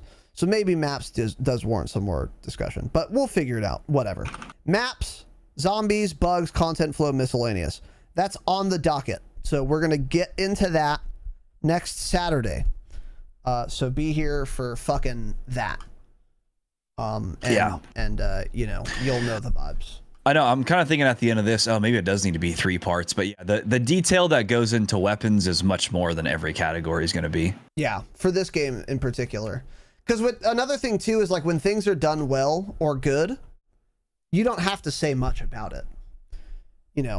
Like if okay, there's fucking like Shoot House is an awesome map. Here's why. Cool. We're done. I don't have to suggest. I don't have to mold. I don't have to suggest to you what could be done to improve it. I don't have to go into detail about why it's so bad or why you feel this way. It's just like, okay, it is good. You're right. And then whatever. So anyways, that's that. So we are going to wrap this bitch up. Tanner's going to start a broadcast. Am I? Are you? Yeah. Cool. Cool. Tanner's going to start a broadcast at this time. And again, we will be continuing this on next week on Saturday. Reminder, we've got a lot of special events coming up to close out this month. And we have the schedule posted on Twitter at the Dropshot Pod. Make sure to follow. It'll be the pinned tweet. And then you can also find that in Discord announcements. And that's going to be a lot of cool, fun shit that we're excited for. So keep your eyes peeled for that. Normally, I would be reading iTunes reviews here, but I'm not doing that because I'm tired and I want a game. And we've been at this broadcast for 3 hours and 16 minutes. Have we? We have, indeed. It's a broadcast. It's a broadcast. For sure a broadcast, and Tanner is, of course, in a blender. So we're gonna try and Cool. pour him into a glass, and maybe he'll settle the fuck down. So a couple more acknowledgments here. GV Panda with the 4 months Primarino. He says, still feels like snipers are worse in Cold War than MW. Wrong. Thanks for the Prime. Thanks for the 4 months. Wrong, though, right? Not true. Fake news. If you feel that way, you're doing something catastrophically wrong. Fatally wrong. Because there is no world, there's no universe in which snipers are worse in Cold War than MW. It doesn't make sense. So Doesn't exist, yeah. I don't know what you're doing to make snipers feel worse in Cold War than MW, but you're not correct. You're just wrong on this point. So try harder. Use the Pellington and go look at the fucking sweat snipe kids attachment, loadout, whatever, custom class setups. Use a Pellington, do that, and then play, and you'll do well. I promise. I find it inconceivable that you think that. It's very weird to me. But anyways, thank you, GB Panda, for the 4 months. Brother, I appreciate it. Jordan, Unchained, Jordykins, Jordy Boy, friend of the program, has resubscribed for 14 months total, dude. Gang, gang.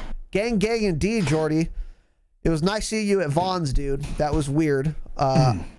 You were behind the sun, so you were like a prophet. You were like, Casey. And I turned around and the sun was literally at your back. And I was like, who is that? It's like, is that Jordan? And I walked up to you and it was. That was cool. It was nice seeing you there. Nice meeting your lady friend. Anyways, thank you for the 14 months, dude. Much appreciated, brother. You love to fucking see that.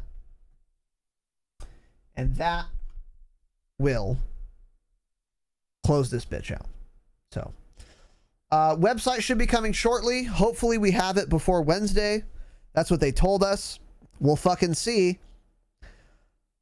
But hopefully we'll have it by Wednesday. You guys will know. Trust me. Lot of love, lot of support tonight. You guys are absolutely fucking insane. Big special shout out once again to Absolute K. 25,000 bits is no fucking joke. So I really appreciate that, dude. Very generous. All of you, super, super supportive.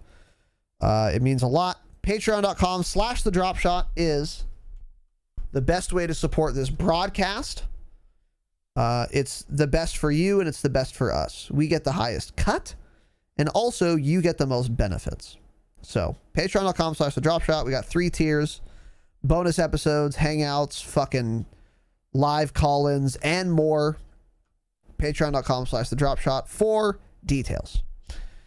With that said, that is it, bitches. Thank you all for listening. Thank you for watching. Have an excellent evening, of course. And as always, remember, stay humble. Stay humble. Thanks for watching this episode of the Dropshot, a Call of Duty podcast. Be sure to like and subscribe because in addition to full episodes like this, we've also got clips from the show, as well as gameplay breakdowns and more on the channel. The show is streamed live on twitch.tv/Razanon every Wednesday and Saturday at 7 p.m. Pacific time. So give us a follow over there, make sure to turn on notifications, and you can chat with us live during the podcast. And of course, we are available wherever you listen to podcasts. Just search for the Dropshot on your favorite podcast app and make sure to give us a follow. Thanks for watching, guys. We'll see you next time. And as always, remember, stay humble.